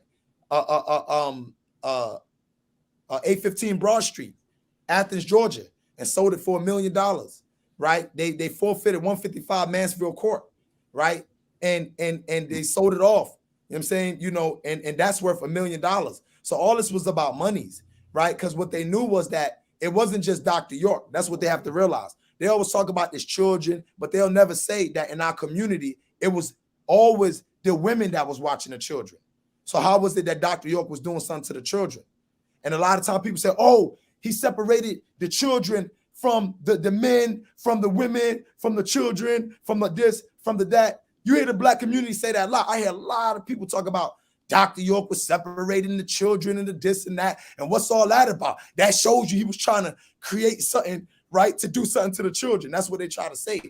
But the reality of it is that not one time do an American Negro think, what about, you know, all the children in the United States of America, parents that send their children off from 8 a.m. in the morning to 3 p.m. in the afternoon to public school without never actually seeing who the teachers are. That's right. Without never really visiting the school. You just off your children. So you have a mindset, right, of the system in which you were raised, right? Opposed to you being in a location, right, which the best schools they say is private schools, right? And that's what we was in. We was in private school, but it was public because we all went to school together. We had school books, right? We had math books, language books, anything that you would do. Matter of fact, we had that plus more, right? Because we had a lot of different things on the land, right? When we first moved on the land, we even had a school bus. Anybody tell you 93, 94, we was riding a school bus and it wasn't that long of a distance, right? But we got the experience of being in a school bus and driving from, right? At the time, there was nothing there on the property. It was just a whole bunch of deers, right? A whole bunch of trees, right? You know, and really just 3 houses. A house, right, that was known as the barn, a house that was known as 100, right? And a house that was known as 103, which was the big brown house, right? So a lot of times people try to make it seem like it's this way, that way. No, it was the parents, right, who were looking after the children. It was the sisters specifically, meaning the mothers. It was the mothers that were cooking for the children. It was the mothers that were caretaking the children, not Dr. York. You know what I'm saying? If Dr. York was caretaking any children, they were his DNA children. You know, so a lot of times when people try to go out there, miss say this and miss say that, is because they was never there. Or maybe they're listening to this, you know, to the Jacob York guy. I don't know, you know, because it's clear Jacob York was never really on the land. He only came on the land one time, and it was said that he came to ask for monies. He came to ask for monies from his father, right, for Little Kim, for a second album, you know, and he was denied of that because anybody tell you during that time, what was Dr. York he was nowhere near or never been on that frequency, right? And at the time, you see who he's with. He was with Music Soul Child. He was with Flowetry. He was with the contemporary gospel artists during this time because he was a rabbi there, so he was going into retirement, you know, so they were afraid of the potentials of what they saw we had on the land, and they try to utilize the children, the women, right, against Dr. York and against each other. So what happens is it caused fear because most of the agents, right, mainly Putnam, mainly the counties, because y'all have to remember, there was 200 FBI agents. So this is how they got people. They got 200 FBI agents, and then they got about 100 a sheriff, about 5 to 6 county sheriffs. So you got about 300 agents, 200, which is FBI. So when it came down and said, oh, how many people have testified against Dr. York? This says a whole bunch, it's hundreds of witnesses because every agent picked up a computer. They became a witness for the government. So now you got 100 witnesses. But at the end, when it came, well, who's going to say something for the state of Georgia? It was 4 people. That's what I want to ask you, because I'm looking and I got just stuff just dropping to me through Messenger and ask this and they liars and, you know, coming on. Yeah, let them come on live and ask that. And actually, that's what I said. Hold on. Let me tell you. Let me twist your mind real fast. Let me twist your mind real fast. Right. First of all, right. We were the first people to even move on the land. My family, and we were the biggest family on the bus at the time. Right, during what they allege is the transportation. Right. 2, When we moved on the land, we wasn't even speaking English. So none of this happened in the English language. So most of the people who's talking, they weren't even speaking Nubic at the time, it was called, right? And there was the derogatory between Arabic, right? Old Arab or classical Arabic, right? And a new form that the Mu'minun, what we call the Mu'minuns and the Mu'minati, or the children of the community, created. So most people couldn't even communicate to the children unless they was in the community, because you couldn't speak English to the children. Was it a fluent communicative language? It was fluent. Okay. It was fluent. You know, I remember the day where we was told that we had to speak English, you know, on Tamaray, on the same land.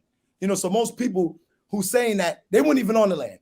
I'm saying they weren't even, and neither was they upstate on Jezza Abba, because Jezza Abba, you only had about maybe like 6 to 8 families that was there. You know what I'm saying? So a lot of people be saying that and saying they'd never even lived with Dr. York. You know what I'm saying? Because a lot of them, oh, he was doing this. He utilized the money for himself. He was doing it. He didn't utilize the money for himself, because if you was living with Dr. York upstate, you know that Dr. York used to live in a 5th-wheeler, little small trailer home. You know that when first somebody mentioned that on the show that I interviewed before. That actually had been upstate. Yeah, on Tamaray. When we first moved on Tamaray, there was no room, right, for nothing to happen. So there was no house to Dr. York. He was in 100, but for the most part, he was in his trailer home, in a very small trailer home, mobile trailer home. So a lot of times people say, oh, he want to live luxurious. Oh, he wanted, no. That big house that they saw that was upstate New York was built around his trailer. And that was for people because we were building a community up there, right? You know, we had a skating ring, you know what I'm saying? We had an inside movie theater in the house, you know what I'm saying? We had the whole community come up there. People know that because it was public. That's what you call the 19 classes. It was all on film. And you'll see all the people and all the children that was upstate, because you can see it during the Savior's Day, the video to the Savior's Day when we all came on the stage. All the Mu'minuns and the Mu'minatis walked out together who lived with Dr. York. These are the same faces of the what they say is the alleged or to claim the alleged victims. So a lot of people, they want to be alleged victims. They want to be a part of the Me Too movement. What I wanted to say is there any of this that was used in court? Everything that I hear it seemed to be after the fact. Yeah, it was used in court, right? It was used. I'm talking about all of this 400 victims and well, no, it was never used in court. No, it was no 400. But if you say, well, what's the witness list? Well, the witness list is about 258 people, names. Right. So because most of those was federal agents, right? So when you cut and say, okay, and you go to what they call in the legal term is the bills of particular. That's what they sealed. They were scared as hell to show the bills of particular, because the bills of particular would have only boiled down to what this case was really about. And this is what they were suppressing. See, when they first arrest you, I don't mean to cut your wisdom, but do they at least have 4? And I'm just throwing it about that because we're using 400. Do they at least have 400 statements of these particular acts? No. What they have, they have what they call in a discovery. They have the evidential sheet or the fiscal sheet of what they found. So just say, for example, if they raid your house, right? Each one of those books could be evidence. The crowns you see right there, the fezzes, right? Those are evidence. Your computer's evidence. The mic is all a part of the evidence because it's also assay, has a value to it. So you might have, they had 200 people and they had it fully planned out. But this is the thing, right? Recently, Julaine Ward and Joanne Cronia, which was the 2 lead investigator, FBI agent, they came out recently and said that, they didn't have nothing on the Nawapi Nation or Dr. York. This is recent. This was like August of 2022. For the first time, they went into details about how this whole case came about. And they actually read the people 302s, right? And the 302 that led to the actual first or the rest, or what they call the federal grand jury. And they went in front of this federal grand jury, right? Which was not of Dr. York peers, which meaning they were majority Caucasian, right? When you look at the pool list that they chose in a federal grand jury before they even indicted him, right? This is March of 2002. So a lot of these things are really just charade. it's really just ways to reformulate things. But when you get down to the bills of particular, it's going to have the names. And the main name that it had, that particular child said nothing ever even happened to them. And that was Easter Johnson. Like I say, things are coming through. Did the master teacher ever have any underage sisters pregnant? That's what somebody said. Okay, let me answer this question, right? First of all, a lot of people, that's the point that they want to use, right? They say, oh, well, Dr. York, how you know, right, that this man molested these small children, in which in the court you'll say 4 to 5 years old, in and around 1992, right, to 1996, right? And so even though the charges was, they say, until 2002, right? But most people left the land, you know what I'm saying, was going off the land. It was different time for each person. So a lot of times, right, people say, oh, well, the main witness, right, or the person who conspired with Jacob York, right? You have to realize what the brother Nabab was saying. Sheriff Seals in that Discover ID said that Jacob brought a person with him.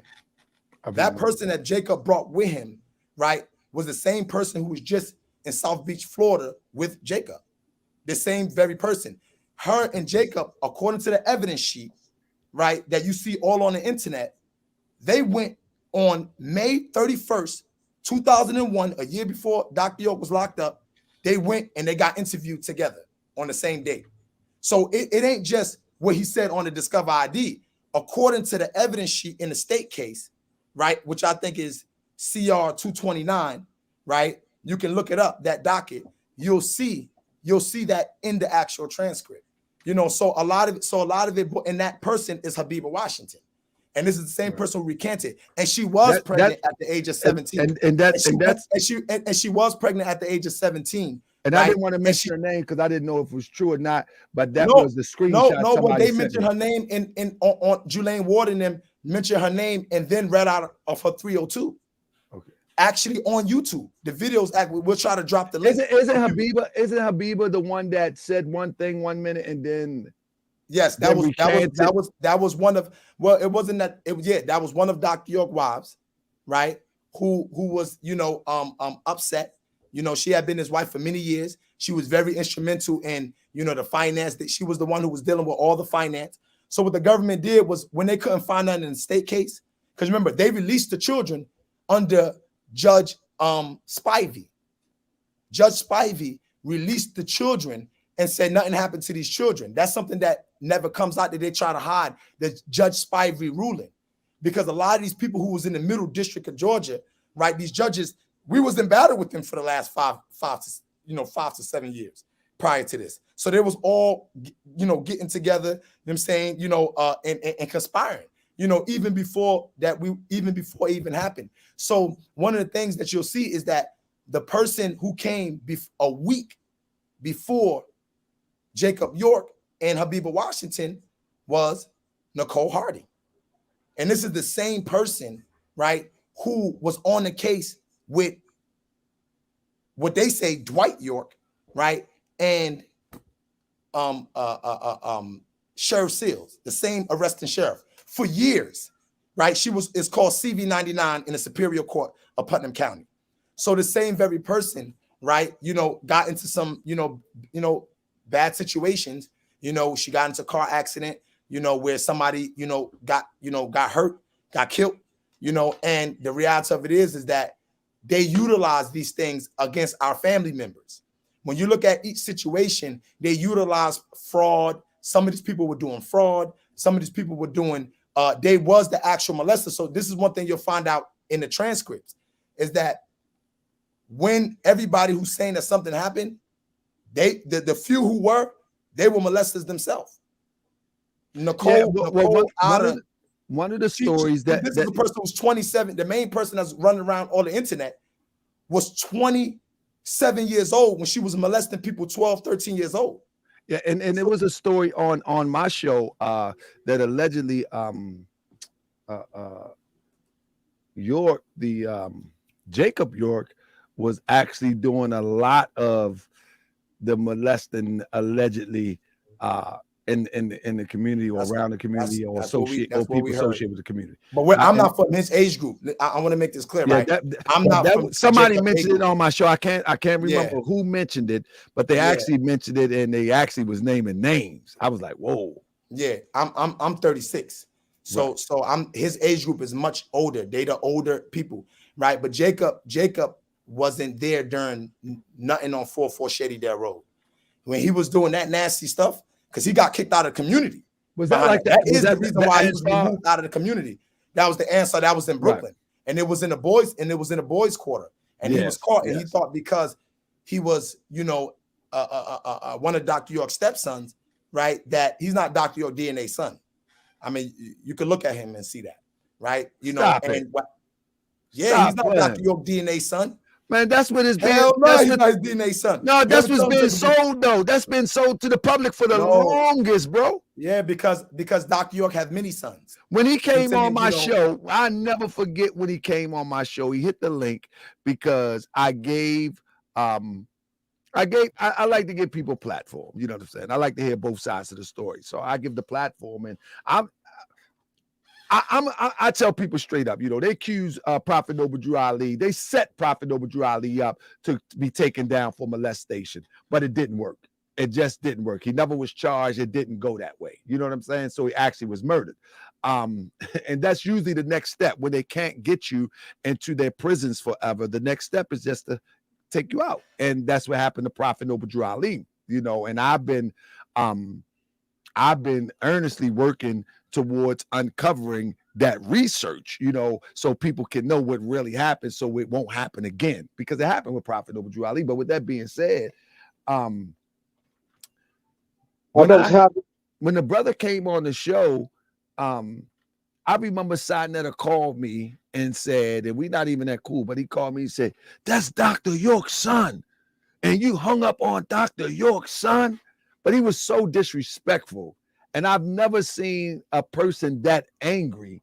You know, he was like super angry and super disrespectful. And I was like, man, and I just kicked him off the show. And I got that call from Sinetta, and people really believe that that's Dr. York DNA son. And so that's new to me. Let me say something, because Dr. York adopted a lot of people as his children. A lot of the women who were coming into the communities who had children and things of that nature who wanted to be with him, he would adopt them as his children. But one thing you got to ask yourself is that if Jacob York says his father was such a bad person and such a molester and all of everything he did was bad, why does he hold on to the name York? His birth name isn't York. His mother's name was Johnson and his birth name was Muhammad. So he watching right now.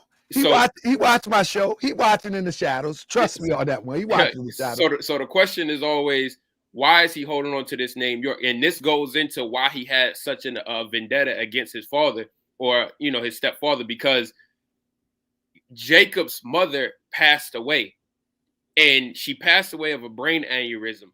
But Jacob felt that it was Dr. York's fault that his mother died. Yeah, so he blamed Dr. York for that. And then when he came to Dr. York for help with little Kim's situation, Dr. York denied that. So he took all of this as, you killed my mother and you're not helping me with what I want to do and what I'm trying to do. So he set out and said, look, I'm going to make sure you pay for what you're doing to me. And that's what been his entire motive. Because you got to ask yourself, Dr. York is in jail. But if you look at how Jacob, every time he get up, every time he has the opportunity to speak, he makes sure he talks about Dr. York. Oh man, it is bad too. You don't even got to be an interview dealing with Dr. York. He find a way to bring it up.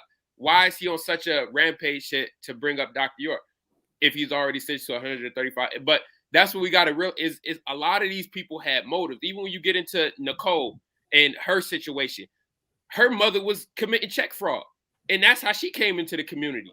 And because a lot of these people, you got to realize that when Dr. York was teaching, when you look at the communities, like the brother said, he was from the community in Southside Chicago. We know how Southside Chicago is. When you look at Bushwick when Dr. York was here, you seen how Bushwick was when Dr. York was here. He wasn't going into the suburbs. He was going into the middle of the hood. He was going into where you had murderers and killers and schemers and all of these type of people. So when people say, how did this happen, is because Dr. York was on a mission to go into the middle of the hood and save the people, work from the inside out. So, but with that being done, is it attracted a lot of people trying to run away from the law, trying to run away from their past lives, trying to run away from trouble that they got into. So they would come into the community and try to change their life around by getting into the community, but they will bring their old ways with them. And this is how, when people say, well, Dr. York was a child molester, he did all these things. Well, how is it that one of the boys who was allegedly a victim of Dr. York, how is it that he was found to be a murderer in 2018? How is it that Nicole, the ones who running around saying that he was molesting her, how is it that she got immunity for molesting children when she was on the stand? She admitted to child molestation on the stand, and she think that the government not gonna come back to this. Is one thing that people don't realize, is that they use you to get what they want out of you. Once they get what they want out of you, you think they not gonna come back for you? You admitted to child molestation. Jake, you transported minors across state lines with the intention to have us. When they go to that trip on South Beach, it was underage girls on that trip in South Beach, and they was having sex with those underage girls, and using that to turn them against Dr. York.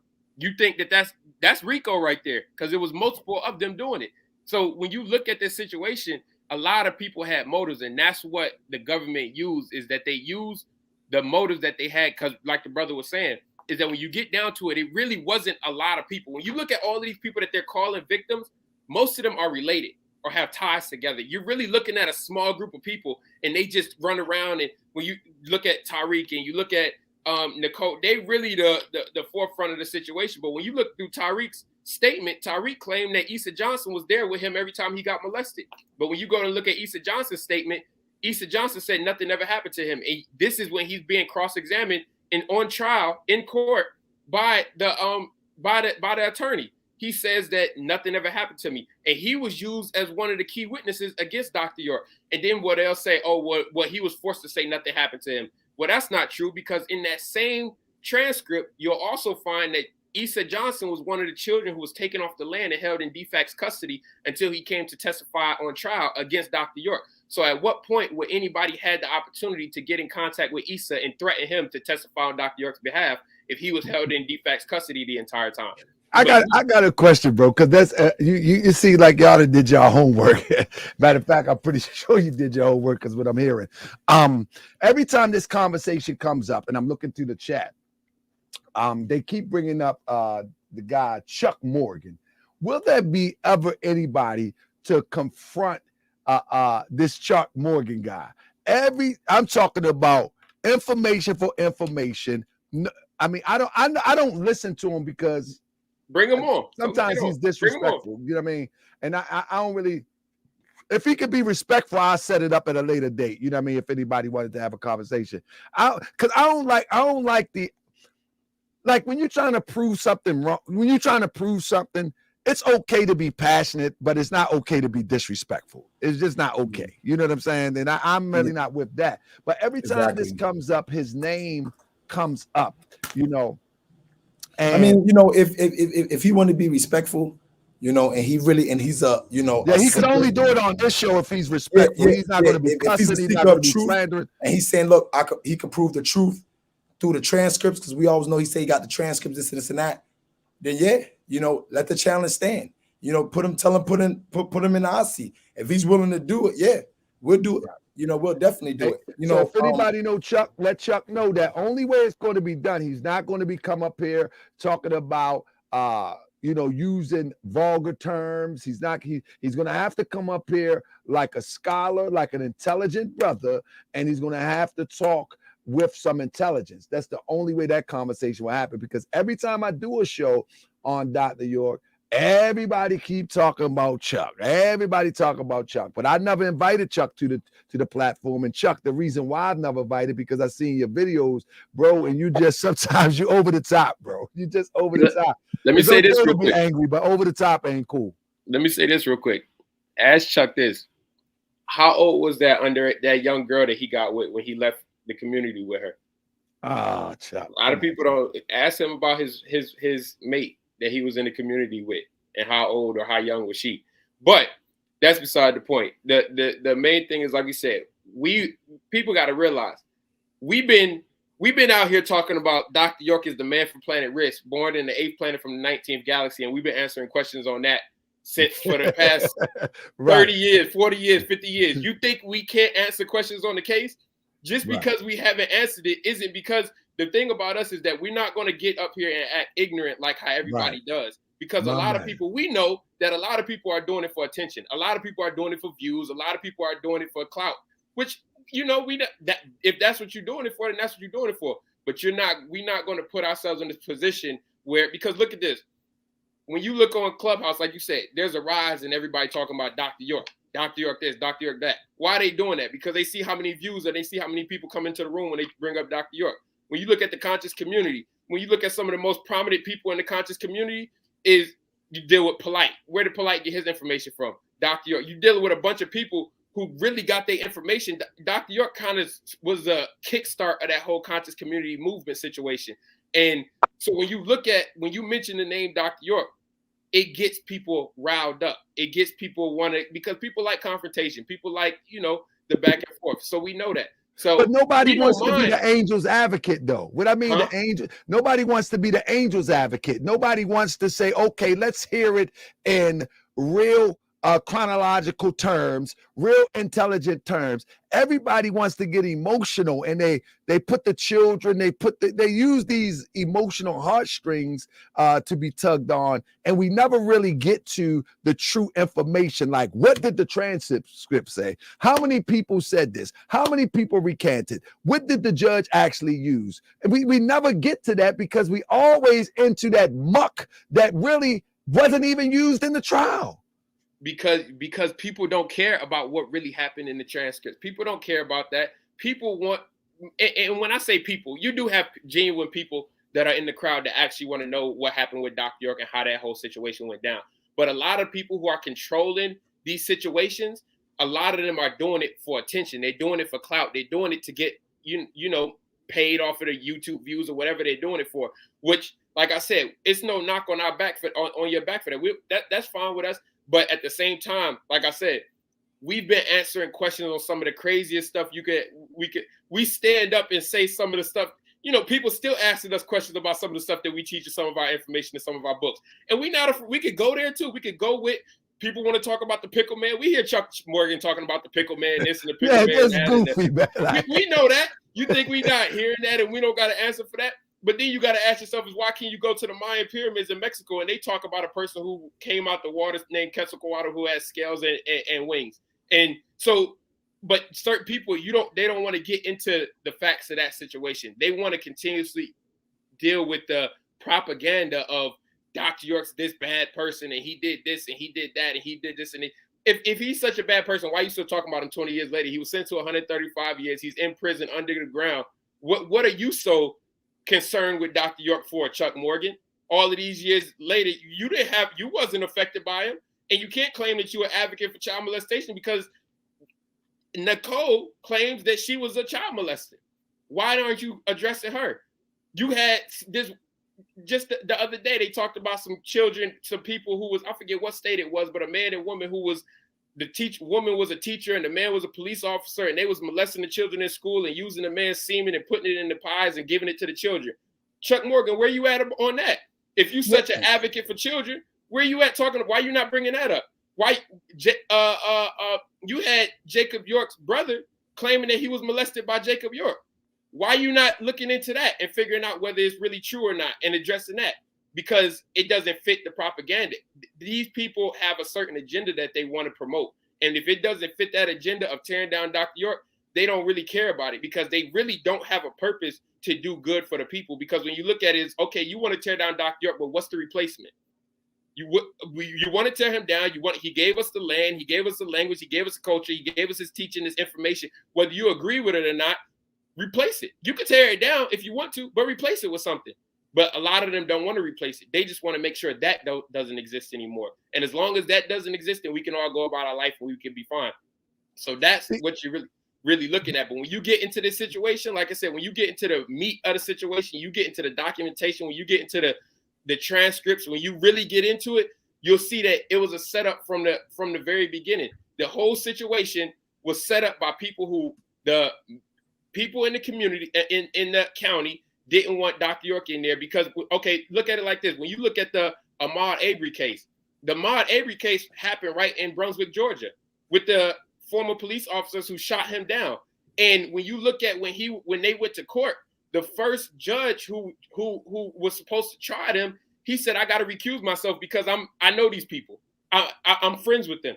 And that's the same thing Dr. York was saying from the beginning, that it's a little KKK clique going on down there where they know their history. Sheriff Seals said he know his history about the Yamasee people and what happened down there and how his family was directly connected to the Confederates and how they directly fought against the Yamasee Native Americans. So when you get this black man coming down here saying he's a Yamasee Native American and then he taking claim to this land, if we dealing with natural law, then by law, he has all rights to that land. And so they had to say, you know, we got to find a way to get him out of this, because why didn't they do this when he was teaching the Christian stuff? And why didn't they do this when he was teaching all? Why is it that, oh, nah, he teaching that he come down here, he on this land, he taking claim to all of these things right there near Rock Eagle Mound, where it talks about and it tells the history of the white man and how they came to that location and settled down there, and the Yamasee massacre and all that. They had to find a way to get rid of that. But the public never seen that, and they made a point to make sure the public never seen that. And this is why they sealed the transcripts and they had the court closed so that couldn't nobody see it or couldn't nobody find information on it. And to this day, they keep certain things concealed. And a lot of the people that are slandering are banking on the fact that it's kept concealed so that they can say whatever they want. And most people don't take the time to actually investigate and figure out what is being said. So you can have people up here, Chuck Morgan, say, well, yeah, Dr. York had herpes and this and this and this and that. And if you don't know the case, then you don't know to actually go back and look at it. So you can really believe Dr. York is innocent. You can really believe that he didn't do certain things. But if you didn't actually have the opportunity to investigate Dr. York's case for yourself, when certain things are said that you never heard of, you don't know how to defend it.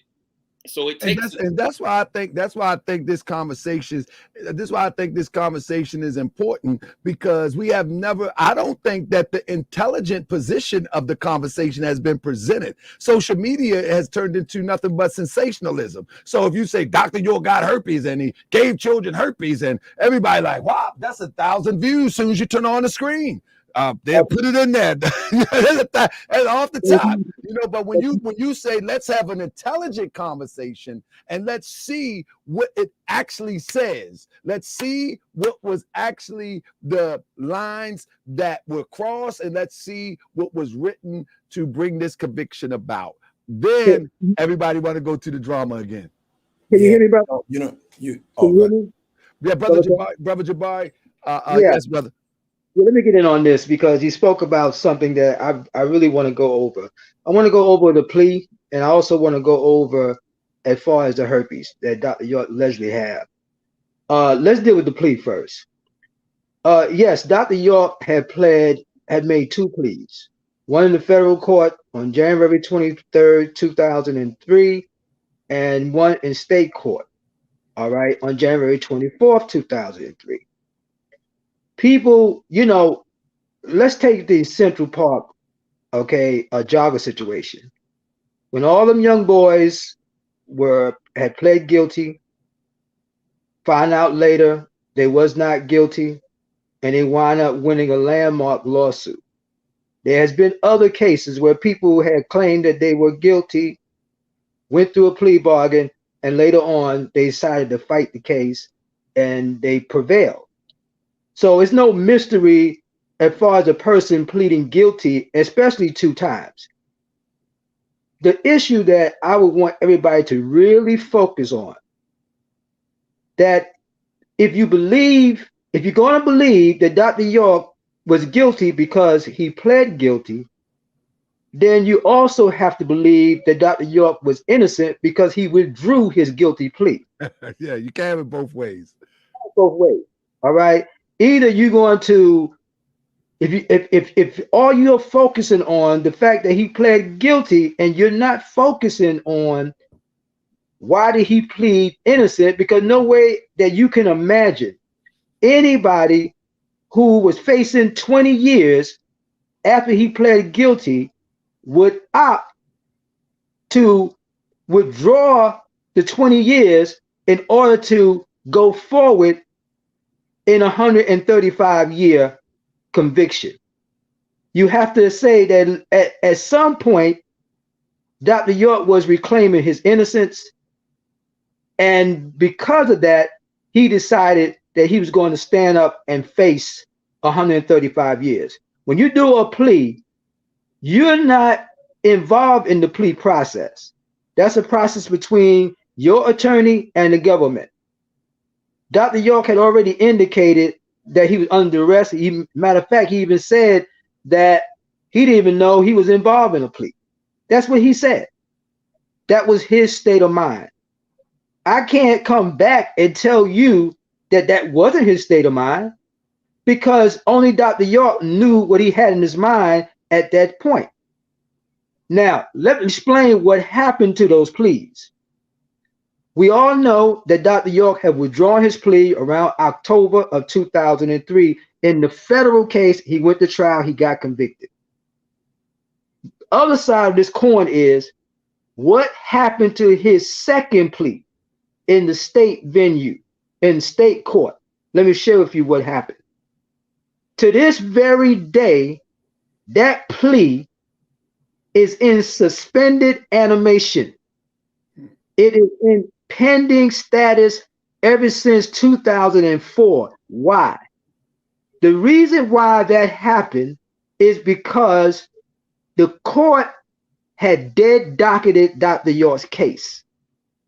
When you dead docket a case, what happens when you put a plea in? You go to trial, or you go to sentencing.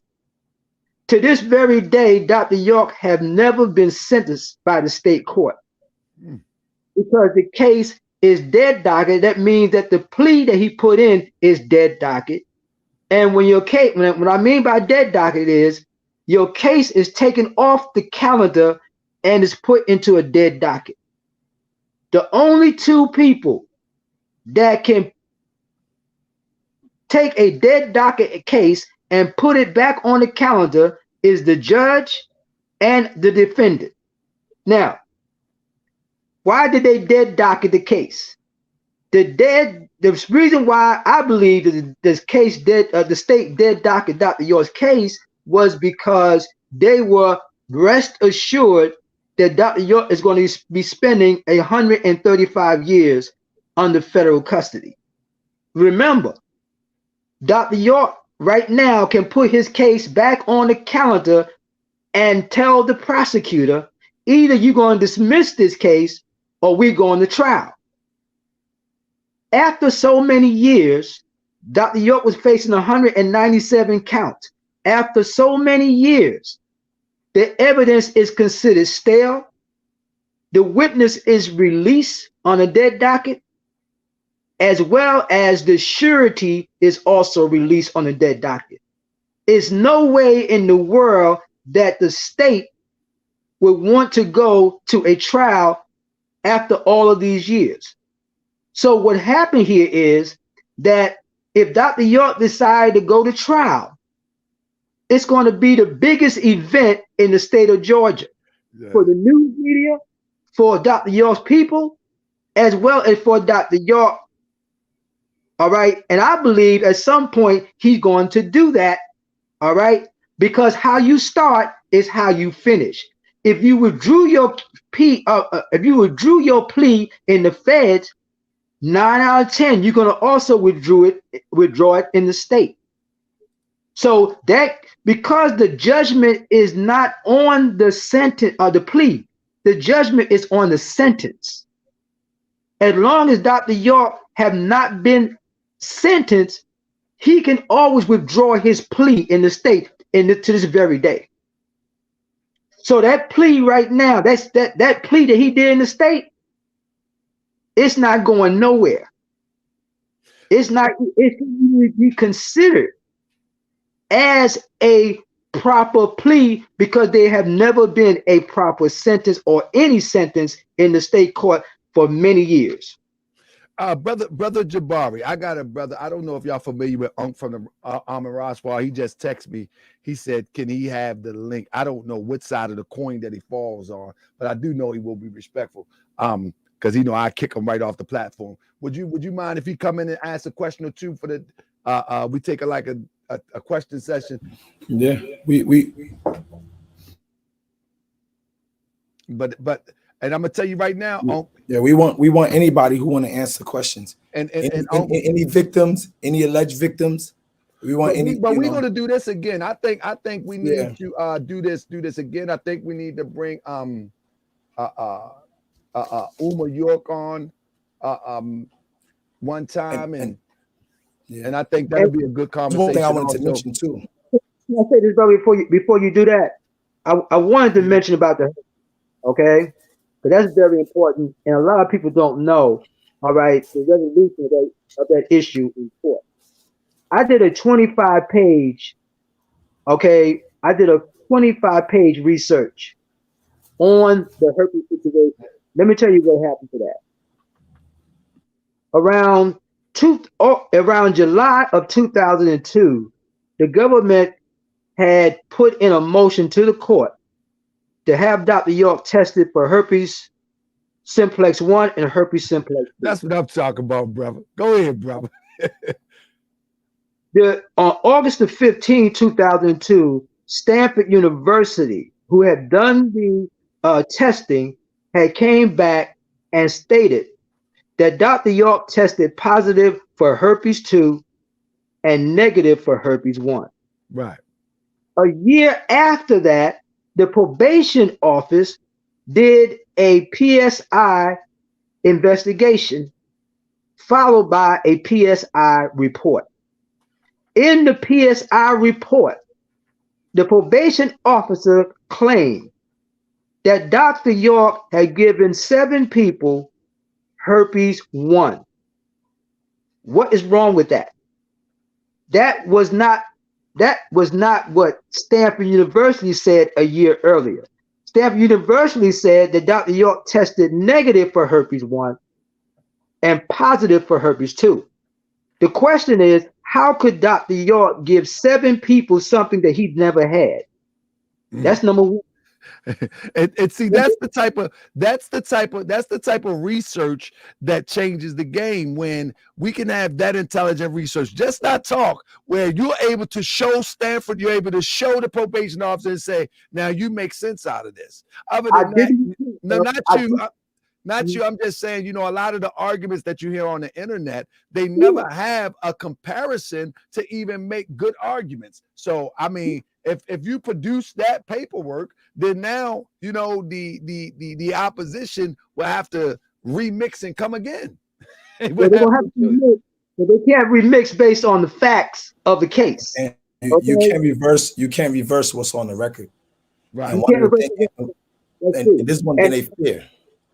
And what happened here is the same false information that the probation officer had put out. They never put in their PSI report any medical source, Stanford University, or any other medical source in that report. They never included that in their report. Dr. York's personal physician, Dr. Thompson, who tested Dr. York before the probation office ever wrote the conclusion that they had, the false conclusion they had as to the PSI report, had stated that the government had taken his records, but he know as Dr. York's personal physician, Dr. York had never had any herpes 1 or herpes 2. To add to that, I have seen Dr. York medical records. Dr. York have never been treated for herpes. Let me take a pause for the cause real quick, because I don't want to stay. But this is what I want to say. This is what I want to say. Let you go first. Right? This is what I want to say is that a lot of times people, right? They try to play that one. Herpes is something that can be spread by a cup.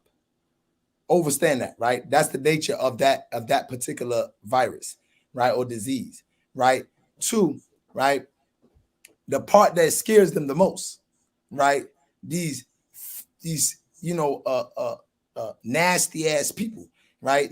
Dr. York was such a gracious person, right? He was so gracious and so nice, right, that he feared what he saw in the evidence.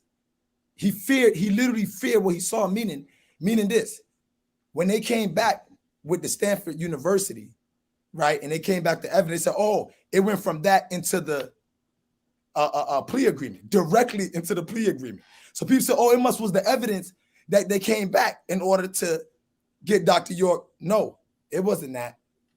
It was that, you know, the alleged victims, unalleged victims, you know, unfortunately had every other disease in the world.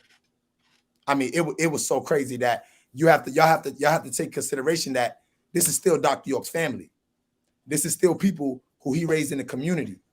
And had they unveiled, right, the medical records, right, it would have been a bad situation, you know, for everybody.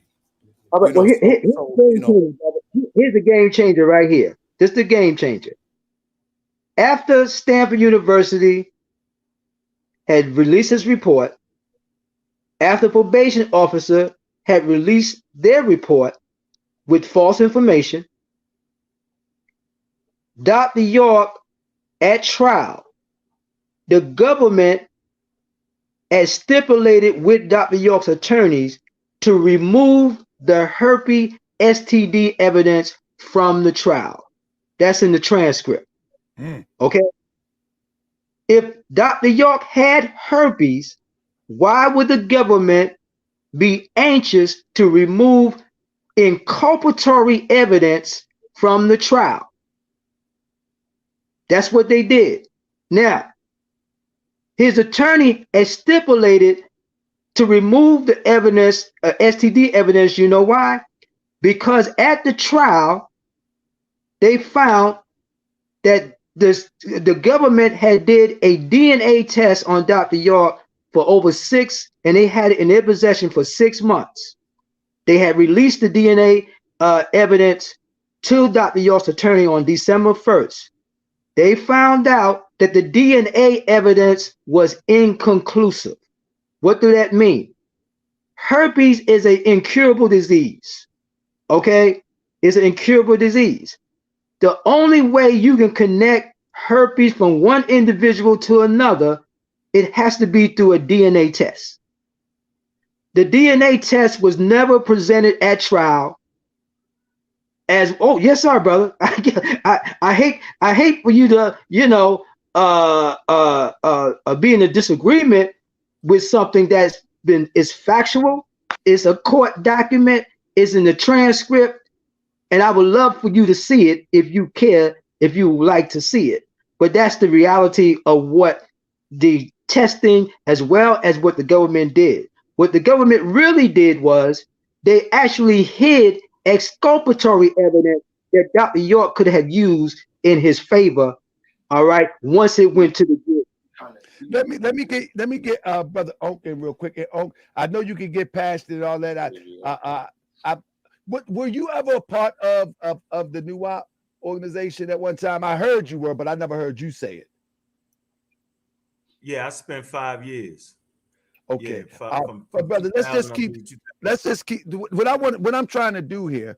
Every time we get into the conversation about Dr. York, everybody always get into the nasty stuff and all of the, but we never get into the part where we're having a true intelligent conversation. So let's try to keep this as a really good, intelligent conversation, and let's set the tone so we can continue these conversations. We don't want to get into the nasty little internet sensational stuff, if you will. So I'm gonna yield the floor to you, bro. So I'm just figuring out of y'all 3 brothers, how many of y'all brothers was up on the land or actually met Malachi York? Just curious. I was on the land. I lived on the land. Both of y'all. I lived in Brooklyn. I lived upstate New York in Dr. York house, and I lived on the land in Dr. York house. So both of y'all been in the organization. So let me say this though. We were born in the organization. We mentioned that earlier. We were actually born in the organization. Okay, my research is dealing with whether the trial was fair or unfair. Okay, that's the extent All of right, my bro. research. All right. All right, All right. I got it. Let me say this. Can you hear me? You can hear me, right? Yeah, we can hear you, but Yeah. everybody can't talk at once because we get a little bit muffled for some reason on Yeah, this we ain't stream. muffled. Yeah, I was in the middle. No, Yeah, I we was in good the if middle. one person talking at a time. Yeah, let me speak. I'm not gonna be long. Yeah, no need for the nasty back and forth. What I would say to the listening audience, regardless of what us brothers think, that a crime against the babies is a crime against humanity. A crime against black babies is a crime against the whole nation, regardless. And what we do know is we really shouldn't play after the fact jailhouse lawyers, to be real. What we will say is that that brother actually got convicted. He will go down in history as a serial molester. That's the truth. That's not no back and forth. Now, for me, being quite honest, my whole career was based off of not putting people in that situation again. And what I'm saying is, aside from the thing that we know for a fact, right, that he will spend the rest of his life in jail, no matter what. Besides that, a good thing to look at is the actual information that was really taught, right? And for those who really studied, for those who was in the thing, who read the books, you know what I'm saying, and all the information, if you got out that space of mind, you understand that there was a lot of misinformation in that book, right? And the whole thing, period. And what I'm saying is there was a lot of religious doctrine, religious dogma. Everybody on this panel, right, definitely know that the things are going on in the community now as far as information. We've already heard all that, whether it be the Sumerian doctrine, the Anu, so we know all that, right? And so what I'm saying is, just for me now, right? I practice scientific literacy, right? I practice studying at the highest levels, right? And so I clearly understand, the information that was mixed back and forth and all that. So there was a little bit of hold on for a minute, bro. Let me finish. I'm gonna chill. We ain't gonna argue. Trust me. I'm just saying for everybody listening, right? There was a lot of bad information taught back and forth, truth and falsehood strangely mixed, right? So when we look at that piece of it and how we can get indoctrinated, right? It's my job to make sure that nobody gets indoctrinated again. Now, I'm not gonna sit up here and act like that when I visited the land and all that, there was a bunch of crazy people running around. It was actually the opposite of that, right? Real peaceful spot, right? You get there, you listen to York teach, right? And he was a great storyteller, and he had his thing together as far as all that, right? But when the rubber hits the daggone road, right? And you put that information in the universities at the highest level in science, man, you realize it was a bunch of nonsense. So let me cut you with for 1 second. So you're more focused on the information that Doc was dispensing as opposed to like I'm trying to categorize what's your position. I'm gonna put it right there. Watch me land this. Hold on, because I know they're gonna go in. Watch me land the plane real quick. What I'm basically saying is, if I can't trust you with giving us solid information, right, then can I really trust, right, based off of all the control you had of all these brothers, right, the pizzazz and what he had, right? If I can't trust that the information you got ain't gonna be backed up in like a biology book, and I see where you tweaked it and played the game on those who didn't have that level of college level information, right? Can I really trust that you didn't do what they charge you with doing? See, there's a trust factor that's come on. Yeah, I don't think that's fair. You using a European measure. I don't want to disrupt you. Hold on, one second. I just want to respond real quick. Okay, then we're gonna have a conversation. Hold on, let me just respond real quick. I don't think it's fair that you're using a European standard of college education to one who's teaching spiritual knowledge, because in spiritual knowledge, there's always levels to spiritual knowledge, and the student is the one that makes the determination if it's beneficial or if it's not. If it's not beneficial to you, that's one thing. But it's like if one believed that Jesus walked on literal water and one believed that it was an analogy, like who are you to say that, okay, well, it can't be proven in science in college, but if people want to use the metaphors and the allegories and all of that, I mean, that's a part of the systems of how our ancestors taught. I'm not saying that's what you're saying. I'm just saying it's not fair. That's not It's not. York. I'm just saying it's not fair, to attack the It is. information when another person can see the reality of the information. No, that's not what Malachi York That's did, good bro. for a debate, but that's just not fair for us. That's not what Malachi York did. Malachi York said, "Get a daggone biology book, bro. Don't play with me, yo." Hold on. All right. So let me come on. No, let me ask you a question, right? So going off of the same thing that you said is if you can't prove what he said to be true, right? Like, let's say you're saying that, and let's say that is the case. But I'm going to ask you to point out what are the things that he said that wasn't true. But the question that I would ask you is that the U.S. standard of information also taught that the atom was the smallest particle at one point, and they came on later on and found out that the atom was not the smallest particle, therefore proving themselves wrong. But you still have enough trust in these people to believe that everything that they teach you from here on forward is true when they've proven them own selves to be wrong. The question no, that's not no. We all know, because you said that if you can't believe his spiritual information and what he's saying, that what's to say that you can believe anything else? And you hold up a college book, bro. And you hold up a college book. I'm saying the same people that teach that college book, that wrote that college book, at one point taught you that the atom was the smallest particle. No, that's not real. Listen. It's not real. See, I'm y'all worst enemy. And I know y'all know Brother Bun. You're not my enemy. You're my brother. I love you. I spent 5 years, you know what I'm saying, in Atlanta. Let me say this, because I don't want to get the Bob off. We're actually talking about if you have gripes about the information, then I think that no, because that's what that was more what you was putting on. Never been in your example is that if the information ain't right, how can we trust them around children, et cetera, et cetera? I understand that. Hey, babe, no, you helping them out, bro. I want to be illogical. This is not logical, brother. Nope, you helping them out right now. If you be quiet, you'll see where I'm going at. Bro, all right, we got it. We got a Charm City shirt. I'm gonna be quiet. Man, Baltimore in the house, baby. You know what it is. You know a brother named I think it was Wilborn, brother. He said he used to hang with his brother. He said next time I talk to you, say what's up. I just seen him. Who was it? His name was Wilborn or Will something. Messing the name up, man. I get it later, but because my thoughts somewhere else. But I'm gonna sit back and let y'all talk for a second before I get out of here. Yeah. So hold on. All these brothers know that being in the Wapian, right? The information that they had was better than the Nation of Islam and all that. So we know that, right? So couldn't nobody really get with us on that. But I'm saying the whole thing was based off the information, though. That's so that's your question. That's not true. That's not true. Right. That's your question. Let me speak for the Jabbar because I'm from the community.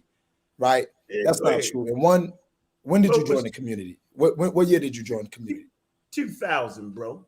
Trust me. Okay, so I know you know Brother Bun. You supposed to. Listen, right? Brother Bun. Yeah, go ahead. Listen, I know Bun. Right? Very good. I know his whole family. Not only did I know his whole family, I used to live with him in Boston, Massachusetts. I know what's up then. Right? Yeah. So and you should know that we know what's up as well. Right? You should know that we know what's up. One of the strange things, right? Babes, that you'll find out is that you notice, right? Because I know we could talk about it, and we could talk about the doctrine, but the reason why I don't want to go off the doctrine because that's not the subject. But I know, I'm not familiar on who you are, but I'm pretty sure. God killer, you know me. Come on, man. Brother Unc, I'm not familiar with you, but I will say this: if you coming down with the doctrine and I'm saying y'all want to chop it up and set up a platform. No, I don't want to chop it. I don't want to chop that. Come on, but this ain't the stuff. Yeah, what I'm saying is, but this ain't the platform for it. But we are willing to take the challenge if you want to say, oh, well, things in that. Oh, well, you don't have to. But what I will say is this, right? The reason why people like you exist, right, is it's not your fault. Because as you said, when you came, it was good experiences. But you've been indoctrinated, right, by particular people. What's it, brother? I was there, yo. Brother, you said, brother, hold on. Wait a minute. You ever ask yourself, hold on. You ever ask yourself, why is it that only the same people are saying this happened to them? That only one family is saying that? That none of the other families are coming out and saying that this happened to them? but I can tell you why. But I said, do you wonder why? I want to know what's your opinion on that. What's your opinion based upon the people who you've seen that in the last 20 years? Oh wait, in the last 20, you say you've been keeping up. You want to protect these people. We should be into protecting our community, right? Based upon children, period. That's what I'm saying. We should. I have daughters and sons, right? From daughters and sons, right? From Coach. So, well, culture, right? I'm not sure. Because you said that you're reading. I'm not sure you world travel. So I'm a traveling man. I travel all around the world. So let me ask you a question. Have you ever been to the motherland? Nope, you're not going, man. The hell with the motherland. I'm asking you a simple question. I said to hell with the motherland. I'm in America. Okay, right? Have you ever been down to the Caribbean? Right here. I know. No, that's fine. But they came from all over the world. I'm not gonna say Africa. I care about right here, right now. Hold on, but have you ever been to the Caribbean? This is what I'm saying. You taking the conversation. Wait a minute. No. I'm gonna address it. No, that's fine. But what I want to address to him is something about culture, because he's never been. Maybe he has, right? He's not saying he's. I've been all up through Europe, Asia. You know what I'm saying? Africa and the Caribbean, right? South America. So what it means is this. Right, you get Dr. York was a world traveler. He was traveling since the 70s. Yeah, and you learn different cultures when you travel, right? And you learn that when you're in America, right, that we have the culture of the European, because that's who system that we're under, right? That's who book that you just pushed out. You said, are they doctors? Are they? You want the nice European seal to say, hey, yeah, because you know why? It's three things that you know that Dr. York taught us, and it's author, authenticate, right, and authority. Those who become the author, they the ones who authenticate things, and then they become the authority. Why they call him Dr. York? Why they call him Dr. York? Hold on, wait a minute. But I'm gonna tell you why you're indoctrinated. I'm gonna tell you why your Indigo clan. I'm gonna tell you why your Indigo clan and Hexagon land is indoctrinated. I'm gonna tell you why. Because it's indoctrinated. It's indoctrinated. I'm gonna look at the person. Hold on, the family that you've been indoctrinated, who's saying that they've been molested, right? Which is the Noel family by Dr. York. Right, they have a different agreement than everybody in the case. They have a whole different agreement. Habiba Washington don't have the same agreement as Nicole, Otta, Lopez. You're in the big league now, brother. No, they don't got the same. Do you know what her agreement with the government is to get her immunity, her protection from being a molester? I'm asking you that question since you was there and you did the research. I'm listening again, Bay. Hey, Bay. I'm just saying, bro. Bring the evidence. You wanted to you're a weakling. You're a weak spirit. Bro, this is the research. And come back and we can specialize. No. You're supposed to be a seeker of truth. If you would listen from the beginning, you would know you're not dealing with lightweight. You're dealing with the big boys. You better run, check it. You ever heard that song? You better run, check it. You know what that means in Africa? That means that you're a weak spirit. If there's really truth inside of you, you should be out of that truth. Out of the truth, man. Answer the question. Waiting for hold on. Let's go. Peace be still. You got to realize that this is not the you helping them out. I don't want to hear what you're saying right now. These are brothers that have done it. If I went to Africa and not have they've done extensive research on the topic. No, they don't. No, you making that up. You should not do this to yourself. The world is watching. Going to Africa and molesting kids. And I'm not going to run that wobbly rabbit hole with y'all. Yeah, that has nothing to do with where I went. Stop. I'm far more intelligent than this. I'm not travel all you want. That ain't got nothing to do with that man. Doctrine. But let me ask you a question. Look, man, we know. Look, I'm with y'all, man. What I'm saying is, man, y'all can't get me, bro. Like I mastered that doctrine. So all that y'all can't get me. I'm super duper. Listen, we can disagree without being disagreeable. Hold on, I know you're not going to be able to answer the legal question. You're going to need Morgan on your side. But let me ask you one question. Hold on, let me ask you something. Because this is something I'm going to go into this and I'm going to jump. I'm dealing with Jabari, one at a time. Brother Jabari, I'm going to unmute you in a second. Let Sanan talk, and then I'm going to unmute you because we're getting a lot of muffle when everybody talk at once. So, Sanan, you. Go ahead, brother. Okay, Brother Unc, I understand your plight, right? It's not saying that. I don't got a plight. I'm saying your intentions. You got to let the brother talk, bro. Wait a minute. If it's good intentions is what I'm saying, because I don't know intentions. Only you know your own intentions. I really don't. But what I'm saying is that these are things that you have to look at. Now, say, for example, right, we know, and as you've been a Sabian, right, you've been ridiculed for many years, right, for believing UFOs. Oh, wait a minute. I don't believe in Just that. say- I ain't or never just been say- ridiculed for none I of know. that. I'm saying as far as You gotta being let him finish. You associated, gotta let him being finish laying out his associated. premise. Just say it like this: being associated with reading somebody's books who's pushing this UFO doctrine per se, right? And for many years, obviously, you know, I mean, I know as growing up in school, public school, right? I mean, we were ridiculed in the Middle District of Georgia by the teachers, by the students. Oh, y'all believe in UFOs, this, and that. So what I'm saying is that was back in the early 2000s, right? You know, right now in 2023, right? They've released information on UFOs, right? If you say it's about the Department of Defense, right? In the month of July 2022, right? They did a hearing with senators, congressmen, questioning the Department of Defense, and they apologized to the American people and said that UFOs are real, right? They call them AUPs, right? Hold on, they call them AUPs, right? Oh. And the reality of it is that they apologized to the American people, and they said the last time we did. Wait a minute, they said the last time that we did research on this subject, you can look it up. Just type it in your phone. You don't even care to even look it up. That's your ignorance. If you was a true seeker, you would already know. Even the NASA chief says NASA was given a responsibility during this committee hearing. Hey, brother, relax, yo. You gotta relax though. You talking to me? I'm sorry. I'm not gonna do that. Right. Let me drop the link. Okay, so relax. You drop the link first, and then I'll get back with you. Drop what link? Yeah. Hey, Bay, check this out, man. Listen, man, we're not going around with the fake UFO thing. Nobody, stop it. It's called unidentified flying objects, man. He's talking very fast and very out. Listen, man. Nobody. I can't let you, man. We can do another show where you can. We fine, but you gonna let that happen like that, babe? Because this is the thing. We was talking about Dr. York case, and now we going into the doctrine. You reading the chat. You reading the chat. Listen, the doctrine has everything to do with this, brother. I've been in a cult, right? And I'm telling you now, to do with the foundation. Case? The foundation, listen, of what's going on is the doctrine, bro. You got to know this. I'm not just making this up. Just like the foundation of scramble is heron.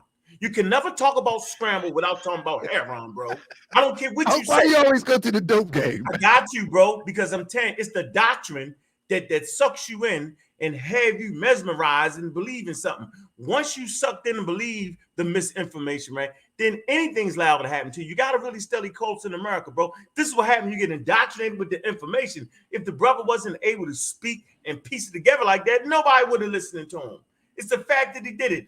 But next anything opposite of European. Listen. Okay, that's fine. Let me ask you a question. Hold on.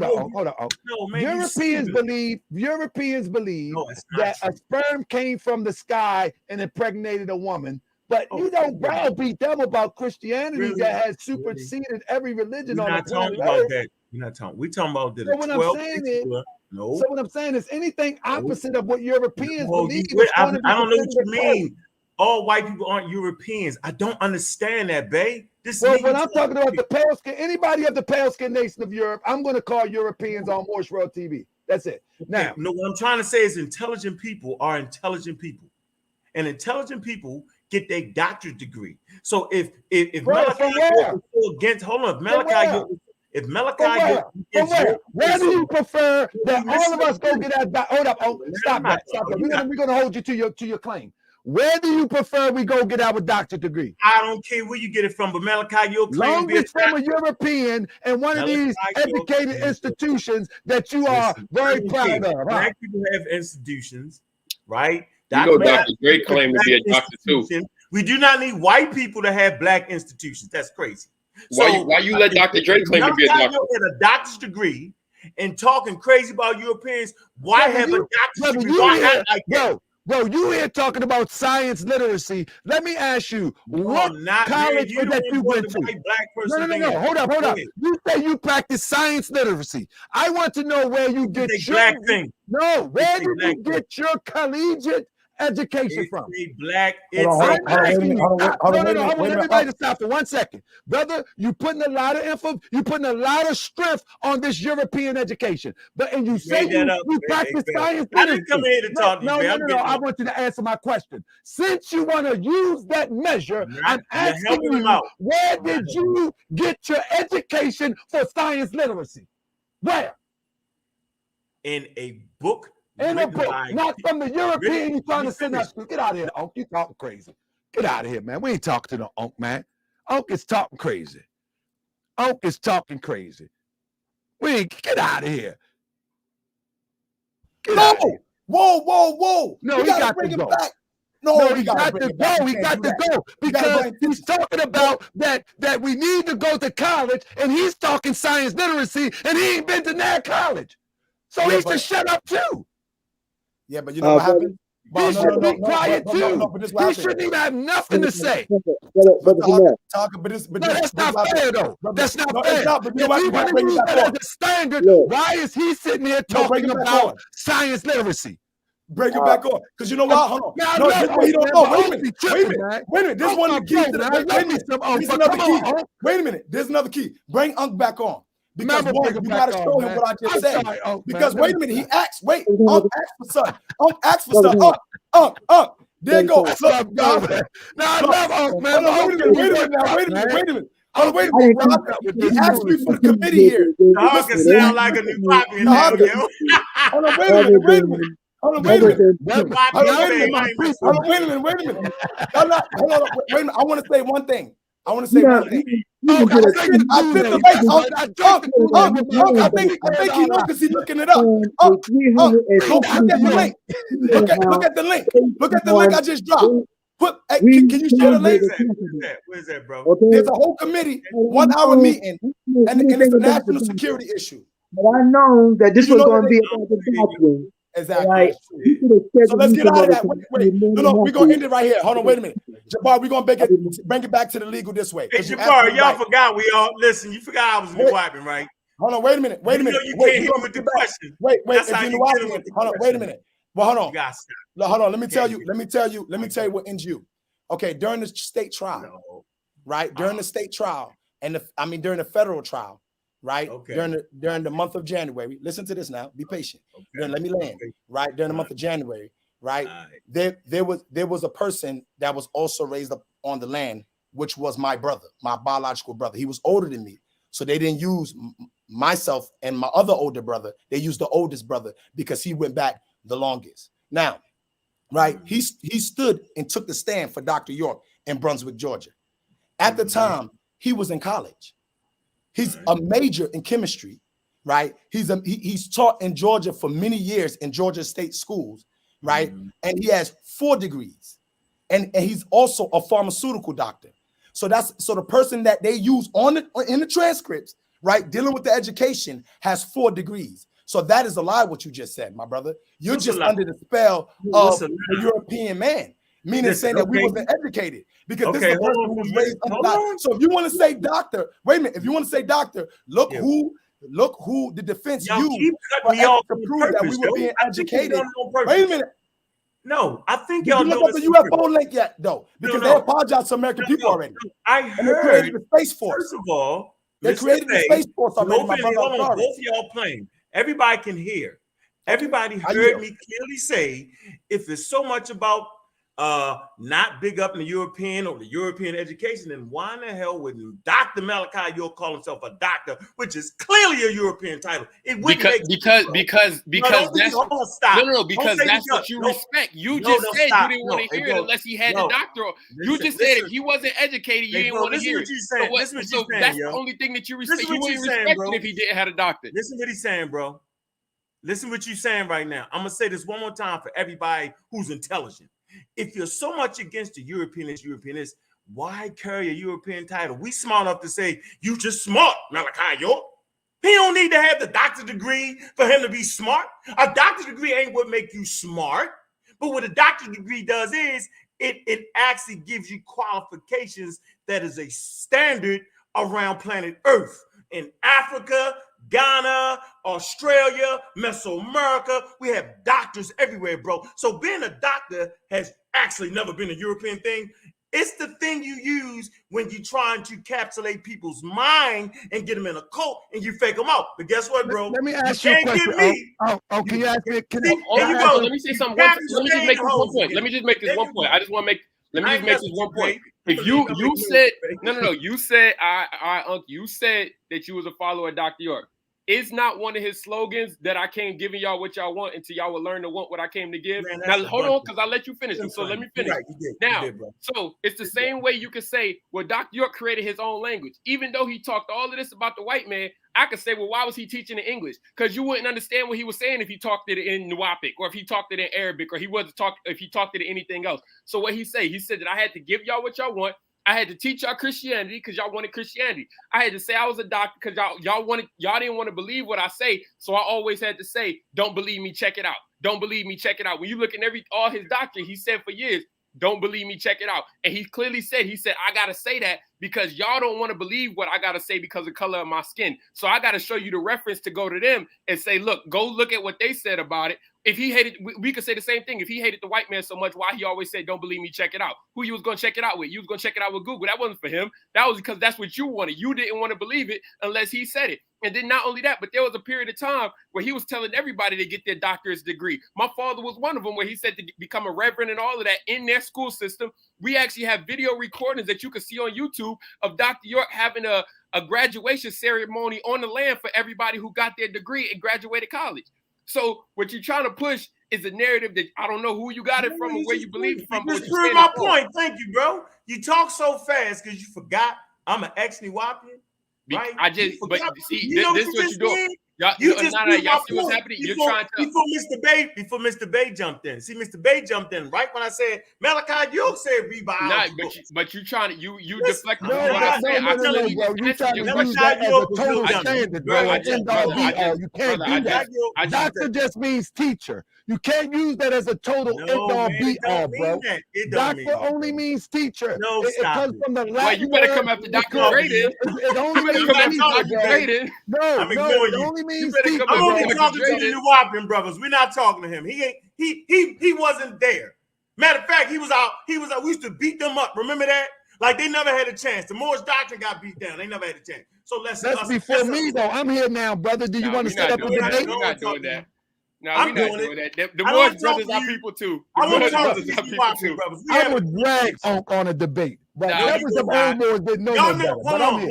If I study 5 years in there, you know him. I think he was sent to cause confusion of this conversation. Yo, for real, it's not. I ain't even says the black devil trick, but it's like I don't mind being the black devil. Whatever conversation. Hey, man, you know what happens?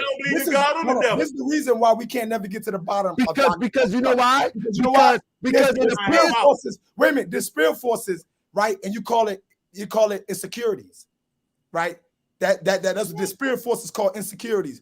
Oh man, like, did you see the committee report where the United States government, Department of Defense, the head of the Department of Defense is a black? Did you see that they apologized, said we're now opening up Project Blue Book after 50 years? Where did you learn about Project Blue Book from?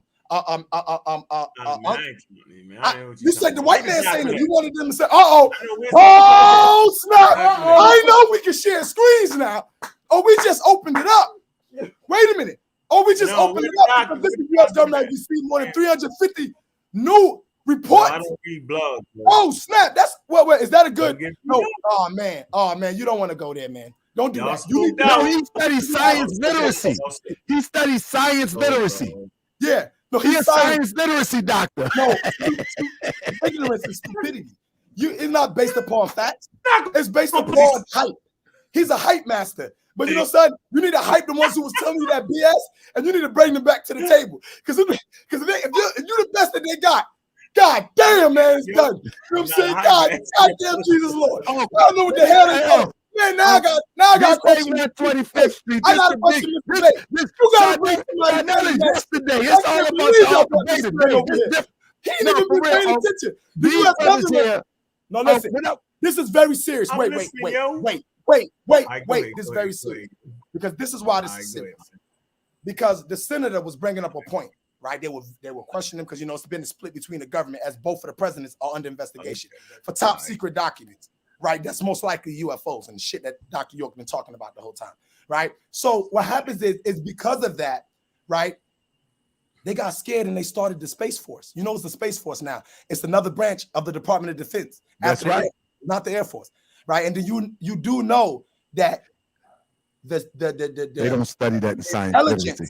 You know the intelligence of the Space Force, what they call the Space Force, It's called Delta 18. And it's the Delta sign with a black Egyptian King Tut pharaoh face on it. All right, keep going.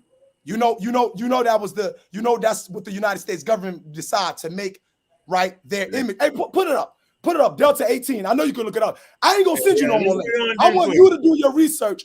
Get out of here. That's I fine. want to do your Hold on. We'll come back to Dr. York. We'll come back to Dr. York because you say UFOs are real. You stay over there with the people you ain't want. You ain't want to relax a minute. No, relax. Listen. Oh snap! We done brought it up. Wait. Question this. Question this. This is the U.S. government. That's the person who certified your documents. That's fine. They say that. What you gonna say now? Do you see this book, right? Now you see. Look, we got many books. Do you see this book? Hold on. We got Tesla book. We got everybody. Dr. York taught us about Tesla. That's why Tesla book is here, my brother. Calm down. Listen. You can't get out of this. The greatest of the white man scientists. Don't put that book down. You're right. Put the book down. It's the greatest of the white man science right here. Calm down. This was an extraterrestrial. Get out of here, man.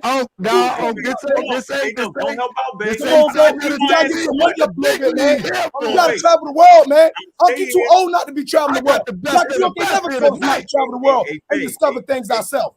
You over there in America. Listen, in America. Hey, Bun ain't taught you that. I know Bun. You don't know Bun. You ain't never seen no new YBs like this tonight. That man don't know Bun. I'm gonna be chill, and someone gonna be trying to work with you. My brother got that. I was living with Bun before he even moved on the land, bro. I was living with Bun before he even moved on the land. When he was over the Boston Tab, bro. When he took it over from Johanna. You a small guy, man. You gotta move over. Is you running out of oxygen? Don't say nothing, babe. Who else got questions? Wrap them up.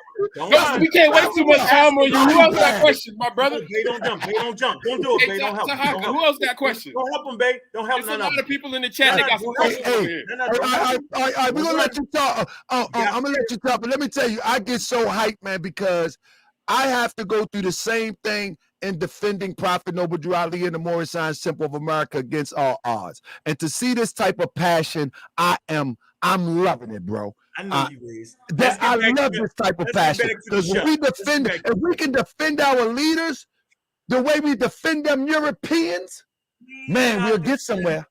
Okay, now, but you're right. He defended his leader too. Everybody stop. Okay.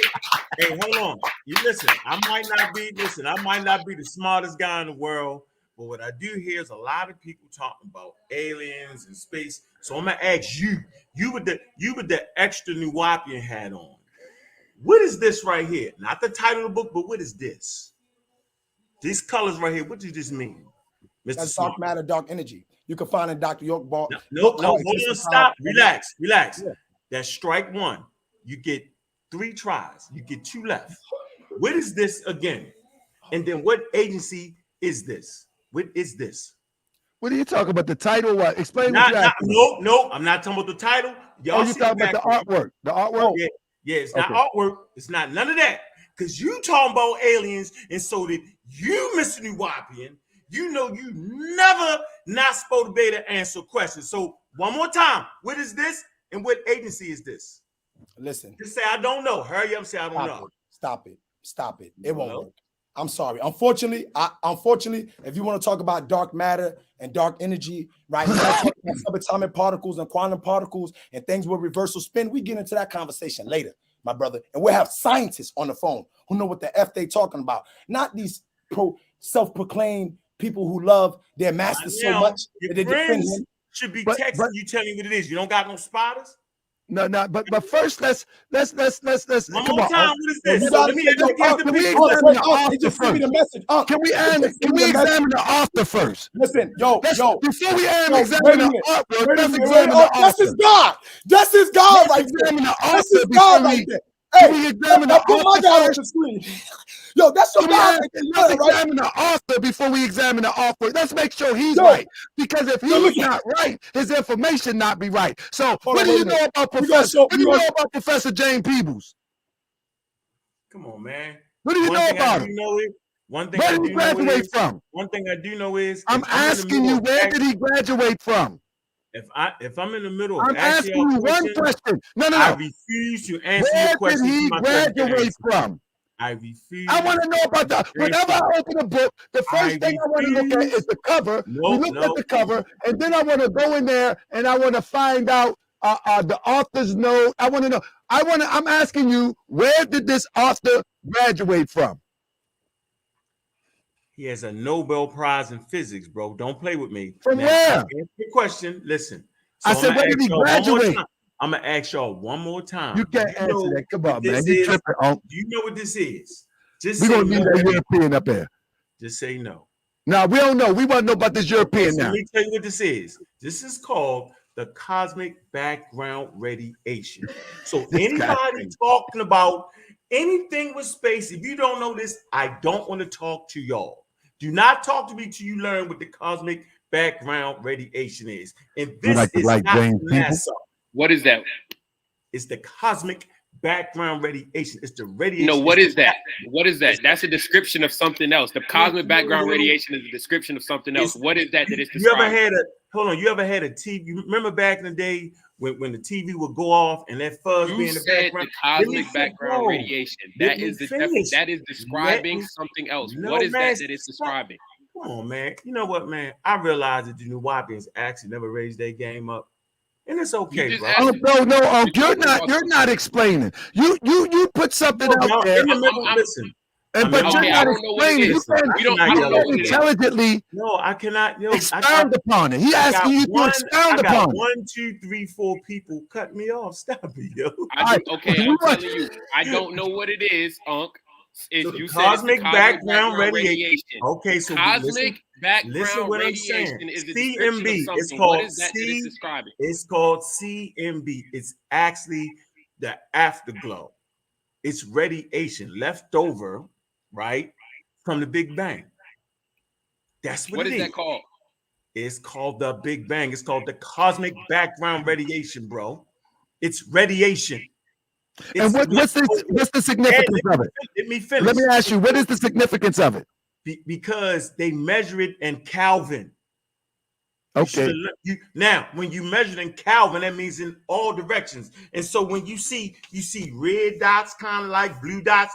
The blue dots represent. What's the significance? Give us the significance. There is no significance. He just want to teach because he loves teaching. Right? But this is the problem. You don't got nobody to debate measure that, right? With science, physics. But the significance of it is we can measure. He knows nobody can keep up with him. So he's like, yo, he really got a question, Albay. He really wants the answer to his question. He knows the only ones who can give him the answer. But hey, I just sent another link, right? Because I think that the person is more credible than this guy. That's actually the chief of NASA. That's the chief of NASA speaking last month, saying that he think that NASA was given the responsibility during the committee report, during the committee hearing, to do research on UFOs and these anomalies. So, hey, play that video. Taka, can you please play that video? It's only a 2-minute video. Can you please play the video? That's last month. That's last month. The link ain't going to, but this way the link going to. Hold on. Hey, listen, I was too loud. Hey, Bay, I'm gone, man. I wanted to light a fire. Whenever you ready to debate intelligently, bro, that's we ain't rocking with peoples, bro. We ain't rocking with peoples, not today. He's a Nobel Prize winner in space. Are you serious? I know. We ain't rocking with people. They was talking about particles, right? I bring the guy who got the Nobel Prize in particles, and he didn't even know it. So I'm done. Bro, I appreciate all that. We're not rocking with peoples, bro. We're not rocking with peoples. Really? Yeah. You know, you're done. Yo, you got to go back and you need to reform again. He need to, you know, Dr. reformer. We need to take you, bro. We need to put you in Canoon Potter's wheel, bro. And remold your ass. I mean, speak my language. Right? You need to take your glasses off so you can see. We ain't got 20/20 vision with the glasses. Hey, Saqar. You gotta share the video. He don't want to come with the facts. Share the video. This man, I don't know why he wasn't wearing his colorful hair and his little nose, his red nose, man. He forgot his suit at home, man. Let me say this. Oh my God, man. He always do this. Why every time we have a conversation and it's flowing, that it always goes, he always take it to, we're talking about the case. Like, everybody do that. If you want to talk about the theology of the New Rock, then that's a whole nother conversation. But you know why that happened though, right? Look, the reason that happens is because we've been seeing it for so long. We talk about the case, And when they can't address certain things in the case, they jump to the doctrine. And when they can't address certain things in the doctrine, they jump back to the case. And they keep playing this little hopscotch game, but it's cool. It's all love. Hey, but since they want to come, hold on, wait a minute. But now you gotta say, since they want to come and try to make it seem like he's some quasar believing in UFOs and extraterrestrial, what I sent you was a credible person. That's the chief of NASA, and he do a whole video and how he feel. And he say they only gave him 6 months to do the research. And this man is talking about he believes it's extraterrestrial and there's multiverses that exist. And that's just last month. You know, and now they said, what do you think? He said, we out there with these satellites, specifically looking for planets, right, that's out there to see if there life like ours on Earth right now. That's what they're doing. That's what NASA's doing. And he said, I believe it's extraterrestrial, but we don't know where we come from. So you got this guy, Unc. He's the Uncle Ruckus of the conscious community. He's the Uncle Ruckus of the conscious community. You see, Unc, they really think about Unc. You know what I'm saying? You know, Unc. You know what I'm saying? Don't he look like an Unc? You know what I'm saying? He ain't no Unc. Oh, man, I remember when Unc was on the show. He was begging people to take a shot. Come on, you gotta take it. Listen, it's science. I'm like, Unc, what you mean, man? Respect the difference. You know, because you know what? He needs somebody new to debate because they can't debate about the legal. So he has to debate about the doctor. He's like, the only people who brain capacity can work at the level is Sabians. It's Nawapians, Dr. York people, because he's been teaching us science of creation. That was actually a book back in the days called Science of Creation. It was revised 3 times. So he knows that we know the science of creation, the splitting of the atom. He know where we was talking about this before they came with the Hadron Collider, before they discovered the Higgs boson, what they call a God particle. He knew that we were talking about quarks and biapertures and stuff in the Black Book. It was introduced in the Black Book, and the Black Book came out in 1999, right? Talking about the mitochondria, DNA, and stuff like that they didn't even find out until now because they didn't have the instruments to test those things until now. They got a 17-mile Hadron Collider in Switzerland where they send charged particles at each other. All that stuff he's saying is charade. He's talking about dark matter and dark energy. And when they sent out radio waves, right, and these radio waves, right, was how through infrared light, how they was able to see what was actually out there in the galaxies. And it was behind black holes in the mass. Because when they sending out the radio waves, right, they could pick up the mass and the density of the actual universe. So they seen this dark matter. That's why it's the difference between dark matter and dark energy. But we always knew, right, that in our culture, right, in ancient Egypt, we call that Nun Nunet, the primordial waters, Ket, Ki Ket, right? That's the darkness. He had Amun Amunet. He should know that because his name is Ankh, but he don't overstand the tone. The A in Ankh is Amun and Amunet. That's the original Ogdoaz or the 8 tones, right? The N in Ankh of life is Nun Nunet, which was the primordial waters. Now we going on. Hold on, Saqar. We going on contract, man. You can't take this nowhere else on the internet. This is what created Atum. This is what created the atom. We say the hydrogen atom. I'm saying the smallest particle that they know. But he just loved, right? He just loved defending people books like this. He wanted to defend all these authors over here. He wanted to defend all these European authors and things that, you know, Dr. York told us to go out. He said, don't believe me, check it out. But then when they check it out, it's like this. Dr. York said this. He said, look, if the speed of light is 186,000 or 272 miles, right, per second, right, at most times, right, then, and somebody writes that in the literature book, and then just say, Mr. Unc, right, he wants to write a book, and then he mentions, yeah, the speed of light is this. Is that forgery? Is that perjury? Hey, brother, let me tell you something, man. I hope that you will return. He's a done deal, man. He's like, he's not even. We got a thing in the Moorish Science Temple of America. We got a thing in the Moorish Science Temple of America that we call the Sacred Grove. And the Sacred Grove is a place where the true scholars come, where the true seers come, where the true people that have knowledge, where they share ideas, and they don't come and try to debunk each other's ideas. They come and look at the ideas and say, is it plausible, or can I add on and can I build and unfold it to another level? And that's what I hear what you're doing right here. Brother got it. Because we never want to make sure that people go home dissatisfied. You want to try to play the UFO game. I'm proud. I'm proud to be your brother. You better stick to the legal. Before you be scared running right here. Because let me tell you something. I want to say this one thing. We're going to end this. I'm going to say this one thing. The reason why they had the committee hearing was because the senator claimed, right? It was a national security that the UFO came right? This is right on that YouTube. This is the government, right? Department of Defense, that they came above the biggest nuclear base in America and shut the whole base down for 5 minutes. So they're saying that the technology is like thousands of years in advance. These things are going past Mach 20s. You know what Mach 20 is? Listen, international ballistic missiles don't even go that fast. Who's breaking the sound barrier? You know what I'm saying? Don't go that fast, right? And this is something that they caught on their radar.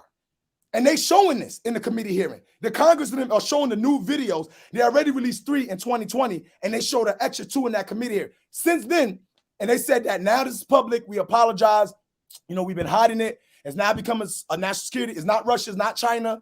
You know, and it's a lot of confidential documents that the government is hiding that's top secret. So don't try to make Dr. York seem like he was no fool, because he taught us about Project Blue Book, and now they apologize about Project Blue Book and said that they created something called ATIP, right, as preliminaries in 2017, when people like Uncle was slandering on the internet, as I hear.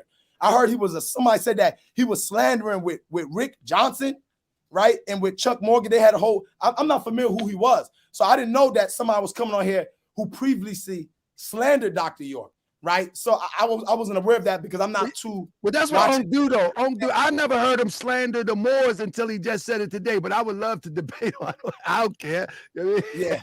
You want to? That's my guy. I know the state Yeah. where my people are at, so it really doesn't bother me. I don't really give. Well, he should be thinking Dr. York, though. He's really thinking Dr. York, because he's like, man, this man had me thinking so much that I think I could outthink him. That's what happened. I got a bar, right? That's what that's the gift of Dr. York. He raised the black people mind up. He's literally in our meeting, right? In our meeting, I think we have a Sunday school meeting. In our meeting this Sunday, I don't know if it was this meeting or it was off meeting, something like that. But the brother said, "Man, you got a bar, brother, in the organization." He said, "Brother, you got a bar. One of your songs, you be like, it says something to the fact that they can say what they want about Dr. York, but he gave us different variations of the same thought. You don't appreciate that, but you won't appreciate me." He's like, "Bro, what makes you say that?" I say, "Bro, think about it, bro. Truth is about one. He just gave us mad variations of that same thought." And I get some flack for that because people want to try to project who Dr. York is, but I have yet to see anybody bring anything conclusive from what I've seen so far to say that this is actual fact what he's been accused of. So I'm waiting for somebody. So family, listen, I'm the angel's advocate. In other words, I'm not going with the flow just because y'all emotionally driven. I'm saying that I will host you right here with my brothers, and you're my brother or my sister, whoever you are. I will host you right here. Bring it under intelligent tone, and let's bring it to the people. It needs to be done. Let's stop crying. Let's stop saying, "Oh, herpes. Oh, chill." No, bring it here and let's get it done. Get out the Twitter space. Get out of the clubhouse. Bring it here so we can put it on the screen share, and show us what you got. And we can go from there. And that's another thing, you know, like I was about to say, we really want to get to some of the questions that people got. But one thing we're not going to do is, you know, because we seen a quick little jab that he tried to make us turn against each other. And listen, one thing Dr. York always said was that he was a continuation of what the other teachers had going on before. He said that he taught that he was teaching some of the teachings of the Noble Jew Ali and the Honorable Elijah Muhammad and these people. So we're not going to sit up here, because what people try to do is they want a gangbang doctrine. They want to the Moors over here and the Nuwapians over here and the Israelites over here. Yeah, we're gonna let y'all do that with whatever y'all doing. But when you come down to the real and we really get into it, we're not gonna do that, because like Dr. York said, and you can find this class on the land. He said, look, you could be a Christian and be a Nuwapian. You could be a Moor and be a Nuwapian. You could be a Muslim and be a Nuwapian. Nuwapian wasn't about a religious belief. Yes, we have our doctrine based off of what we teach, based off of what we study, but the Nuwapian umbrella was based off of creating a nationality and creating a culture for our people here that we can all fall up under, whether we have the same agreement with the information or not. You can still believe in Jesus Christ and say, I'm a Nuwapian by nationality because this is what I acknowledge myself as. Because he said, you guess what? They gave you, like they just tell you in the story that the Lord gave him dominion over the world and gave him the ability to name everything. this is what you're seeing, is that as long as you using one of their names, as long as you doing and staying in line with what they telling you to stay in line with, by all means, it's perfectly fine. But when you look at any teacher who stepped outside of their parameters and stepped outside of their guidelines, they got rid of them. So are we going to sit back and do the same thing? Nah. We see that these are the people y'all attacking. All right, let me look into them and see what they talking about. Let me see what they teaching. Let me see what their information is, because that's what it's really about. That's what the whole mission was about, and this is a part of the problem. So when he said that the doctrine and the legal coincide, he got a point to a certain extent. It do coincide, because when you get down to the basis of why we even talking about the legal is because of the things that Dr. York was teaching. And that's what made them say, you know what, we got to set out to tear this man down, whether it's about the UFOs or whether it's about the Native Americans or the Muslims or the Christian. And because people say, oh, well, he switched from different ideology to different ideology. That's something we could talk about too if y'all want to talk about it. But what people fail to realize is how he also taught business. He taught you how to, Dr. York, he said one time, he said, people ask me about the sun, moon, and the stars. I would love to have that conversation, the transition from ideology to ideology. I think that's a good conversation too. Yeah, we could get into that. We definitely could have that, make that a conversation. But I wanted to touch on this. Even though we subscribe to the fact that truth is one. But when you're dealing with people and you look at, like, from the point of the Ansar, I remember, man, me and the Ansars and the Barber, we used to go at it. They used to be hard, boy. And the Ansar, the boy, like, you got to join us. We got to join you. And then it goes from the Ansar to, what was the next teaching? The next teaching was, it was Imam Isa, and then it went to, I think, a Hebrew or something like that. Whatever the case it was, though. But, you know, when you're dealing with human beings and human beings say, how you going to go from an Ansar Muslim to a Hebrew to a Nuwab? And my question would be, bro, this is a whole bunch of information. How do you, and I'm being the angel's advocate, because I don't believe in being the devil's advocate. Where does he get all this information? People could say, oh, he got something from the Moors. Okay, yeah, sure, he probably read something from the Moors. But this guy has, from the 60s up, like, come on, man. Like, we should have an ear here. We should have an ear here. We shouldn't just disqualify this type of thing here. This is a phenomenon. This is what people try to do. The first thing we make a mistake is that we say Ansar. And that was not true, right? You know, and although it was in the beginning stages, it's not what they were originally doing, right? They were moving as Africans. There's actually a book called I Know That Man, right? And it was done by somebody named Abi Yahya, which was, you know, Dr. York, long-term brother, friend, very close friend and student, right? They were raised as teenagers together. And he wrote a book before his passing, right, about his experience growing up with Dr. York as a child, and growing up in the streets, you know, whether, you know, it was in Jersey, Brooklyn, you know, when they used to have different names, right, for Dr. York, right? And one of the things that you learn in that book is what it was about Africa. They was pushing Africanism, and his mother had a shop, right, in Manhattan. She had an African shop where she would sell in what they call in Manhattan called the Village, right? It's a part of Manhattan where her and her son would sell little African, you know, clothes, drums, different things, right? And he's always been into Africa. They used to wear the dashiki. This is in the 60s I'm talking about. This is what this book is talking about, right? When they was on Bedford, this is before Bushwick even came into existence, right? So what happens is that when you see the stages, we was actually pure Sufis first and all black. That was the first stage before it was Ansar Allah, right? When we started making that bridging and the connection right back to Nubia, we became, you know, Nubian. You know what I'm saying? Yeah. Brand Nubian, etc. Yeah. And then the Nubian nation became, you know what I'm saying, the Nubic Islamic Hebrew mission in America. There you go. Mission in America. Because we were all over the world at the time. He was traveling to Trinidad. He was traveling to Sudan, Egypt. He was traveling to, he was traveling everywhere from Morocco, Libya, all this. He was traveling everywhere, right? You know, so what happens is that, like I said, he was a world traveler, you know, and so a lot of times people try to make it seem like our organization never started, right, as no Islamic organization, right? He went with what the black people were feeling at that time, right? So when you notice that in Dr. York doctrine, there always was spirituality there. You can go to the first, was it Life After Death? The one with the first Life After Death had an unk on it. And that came out in like the 70s. You know what I'm saying? You know, the first book he wrote was called The Mechanics of the Mind.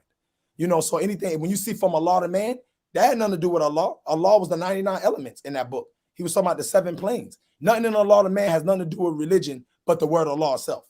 You know, so it's that is the, and you go back to his books and tell people to question the books from the 70s to the 80s before we even became the Nubic Islamic Hebrews, right? In the late 80s, early 90s, you know, and then we went to, the Holy Tabernacle Ministry, the United Nuwapian Nation of More, you know what I'm saying? Then we moved on to the Nuwabian, and then Nuwapian with a P, right? That became a whole war within our tribe.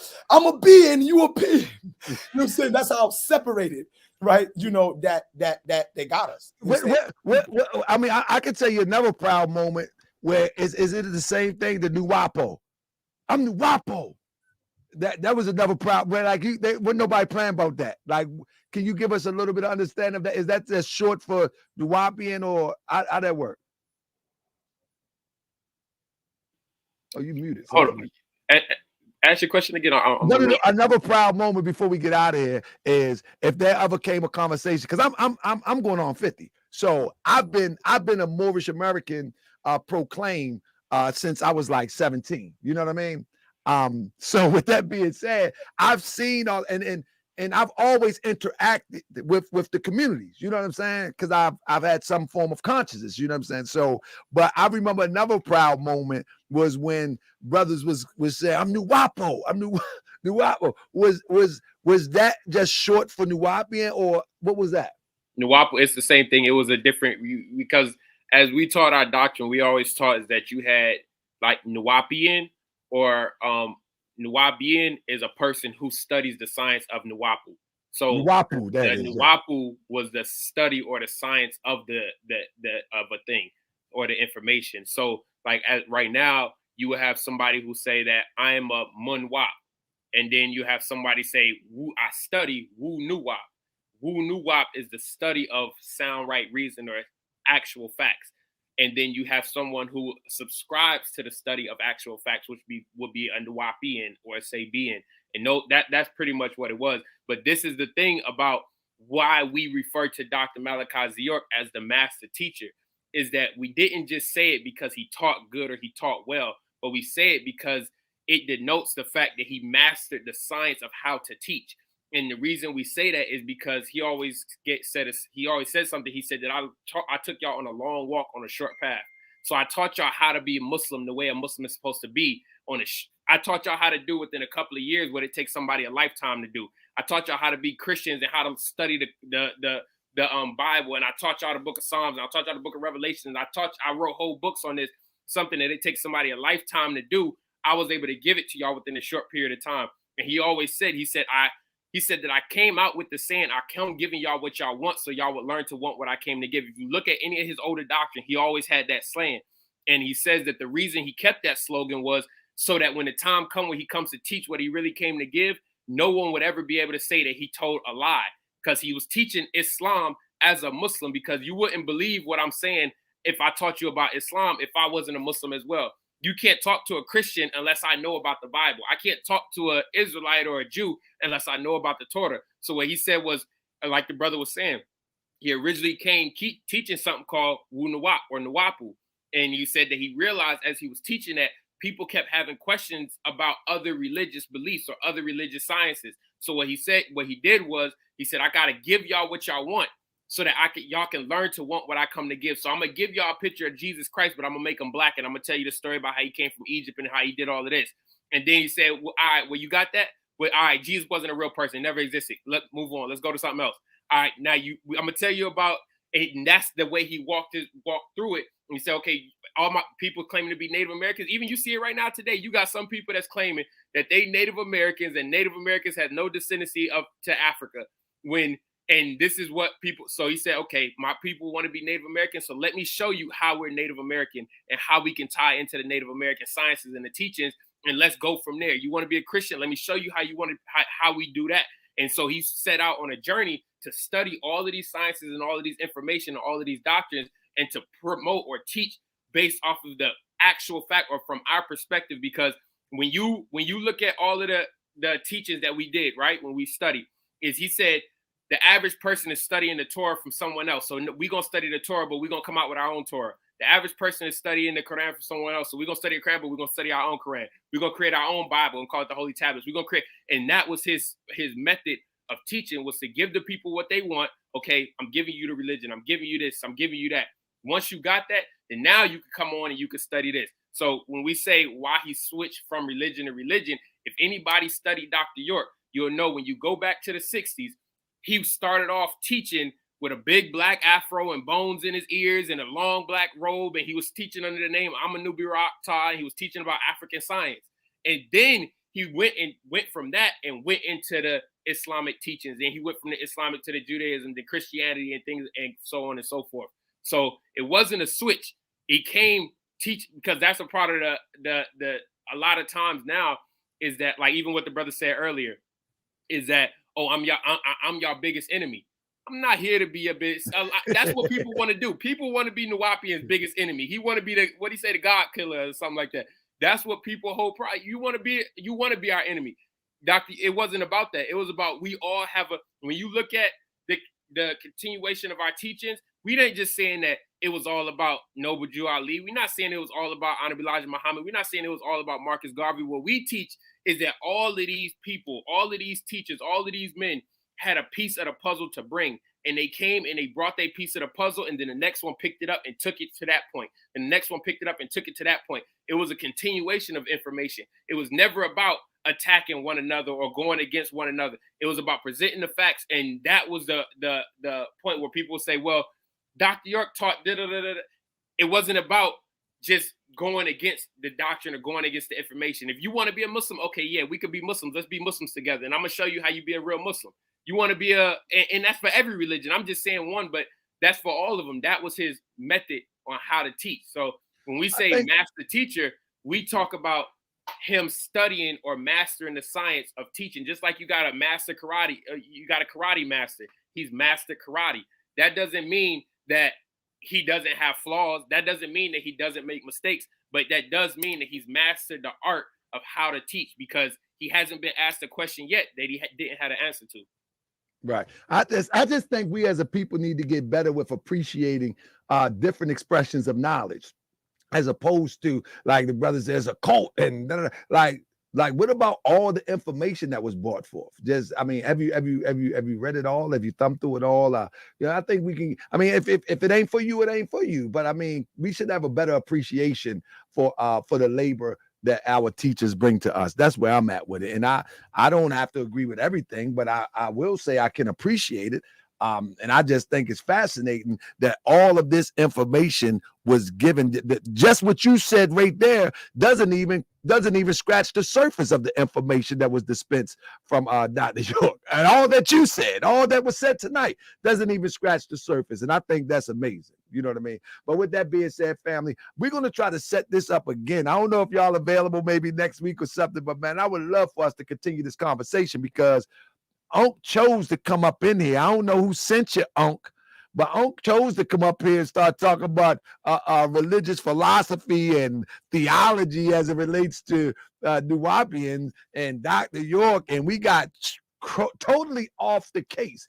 Press 7 if you think my brothers should be coming back. I want to thank my brother Dentu that helped me set this up. He's in Liberia right now. I think he probably had a short connection there. I met the brother maybe 3-4 years ago in Atlanta, and that brother is a faithful soldier of Dr. York. He follows the principle all the way to the expression, the physical, and I be thinking like, bro, he jumped up, and when he told me in Atlanta, he was like, we gone. I'm like, huh? They had a table out there. I don't have it down here. I still got my crown. I got a crown that I bought from him that day. We took pictures together and we talked, and he was like, I'm gone. I was like, for real? He's like, yeah. Next thing I know, he was messaging me, talking about we in Liberia. I'm like, oh, man. Now, you can say what you want. How many of y'all believe that strongly? Yeah. How many of y'all believe that strongly? And what teacher that can inspire you to do something like that? When you can do that, you can come talk to me.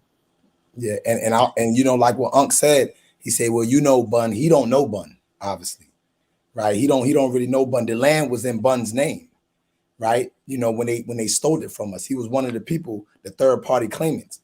That's who Bun was, and Bun was also the person who brought Dintut into the community. You see, so Unc is saying all this about Dintut.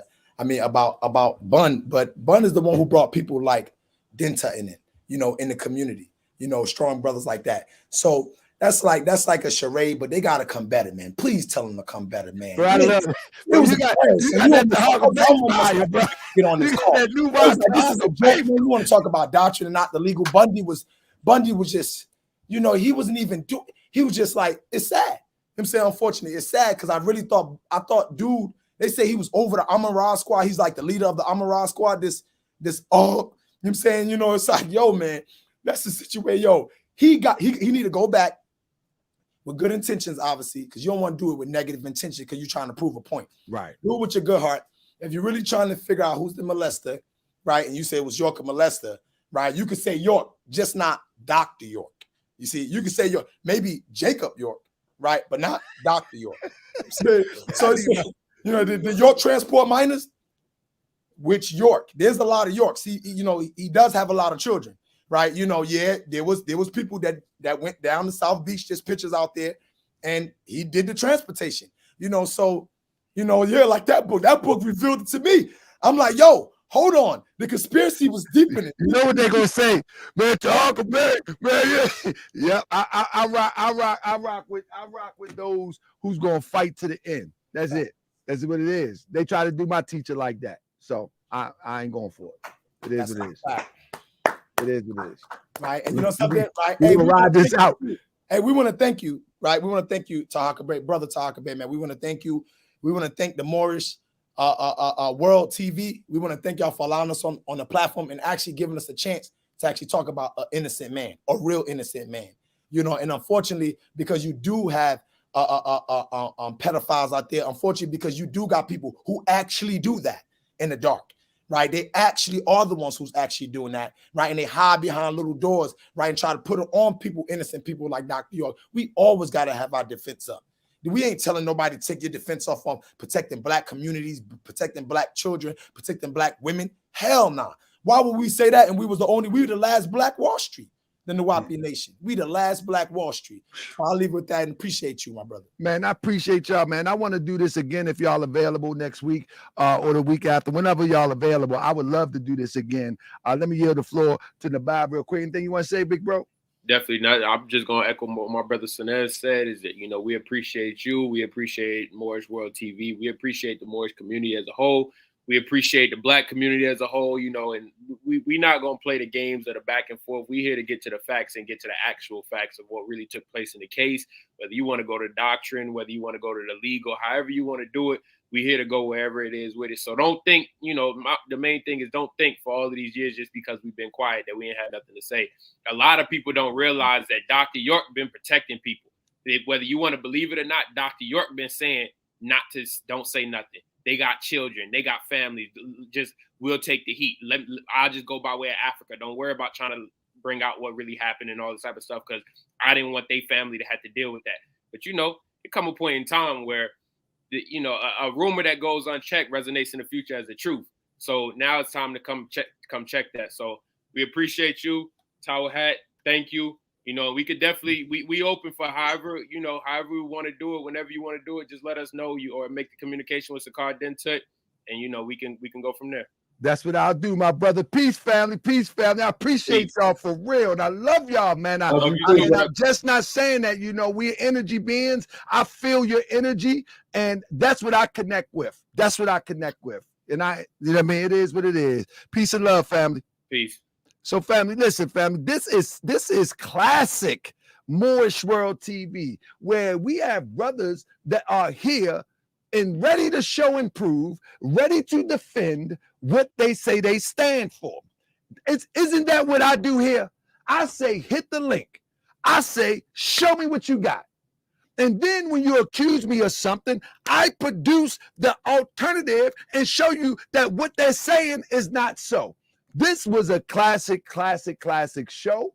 I really, it was a learning moment. And I'm excited that we did this. I'm excited that we did this. And I will encourage anybody. Encourage anybody that if you disagree with anything that was presented here tonight, bring your receipts, bring your decorum, bring your respect, and let's talk about it.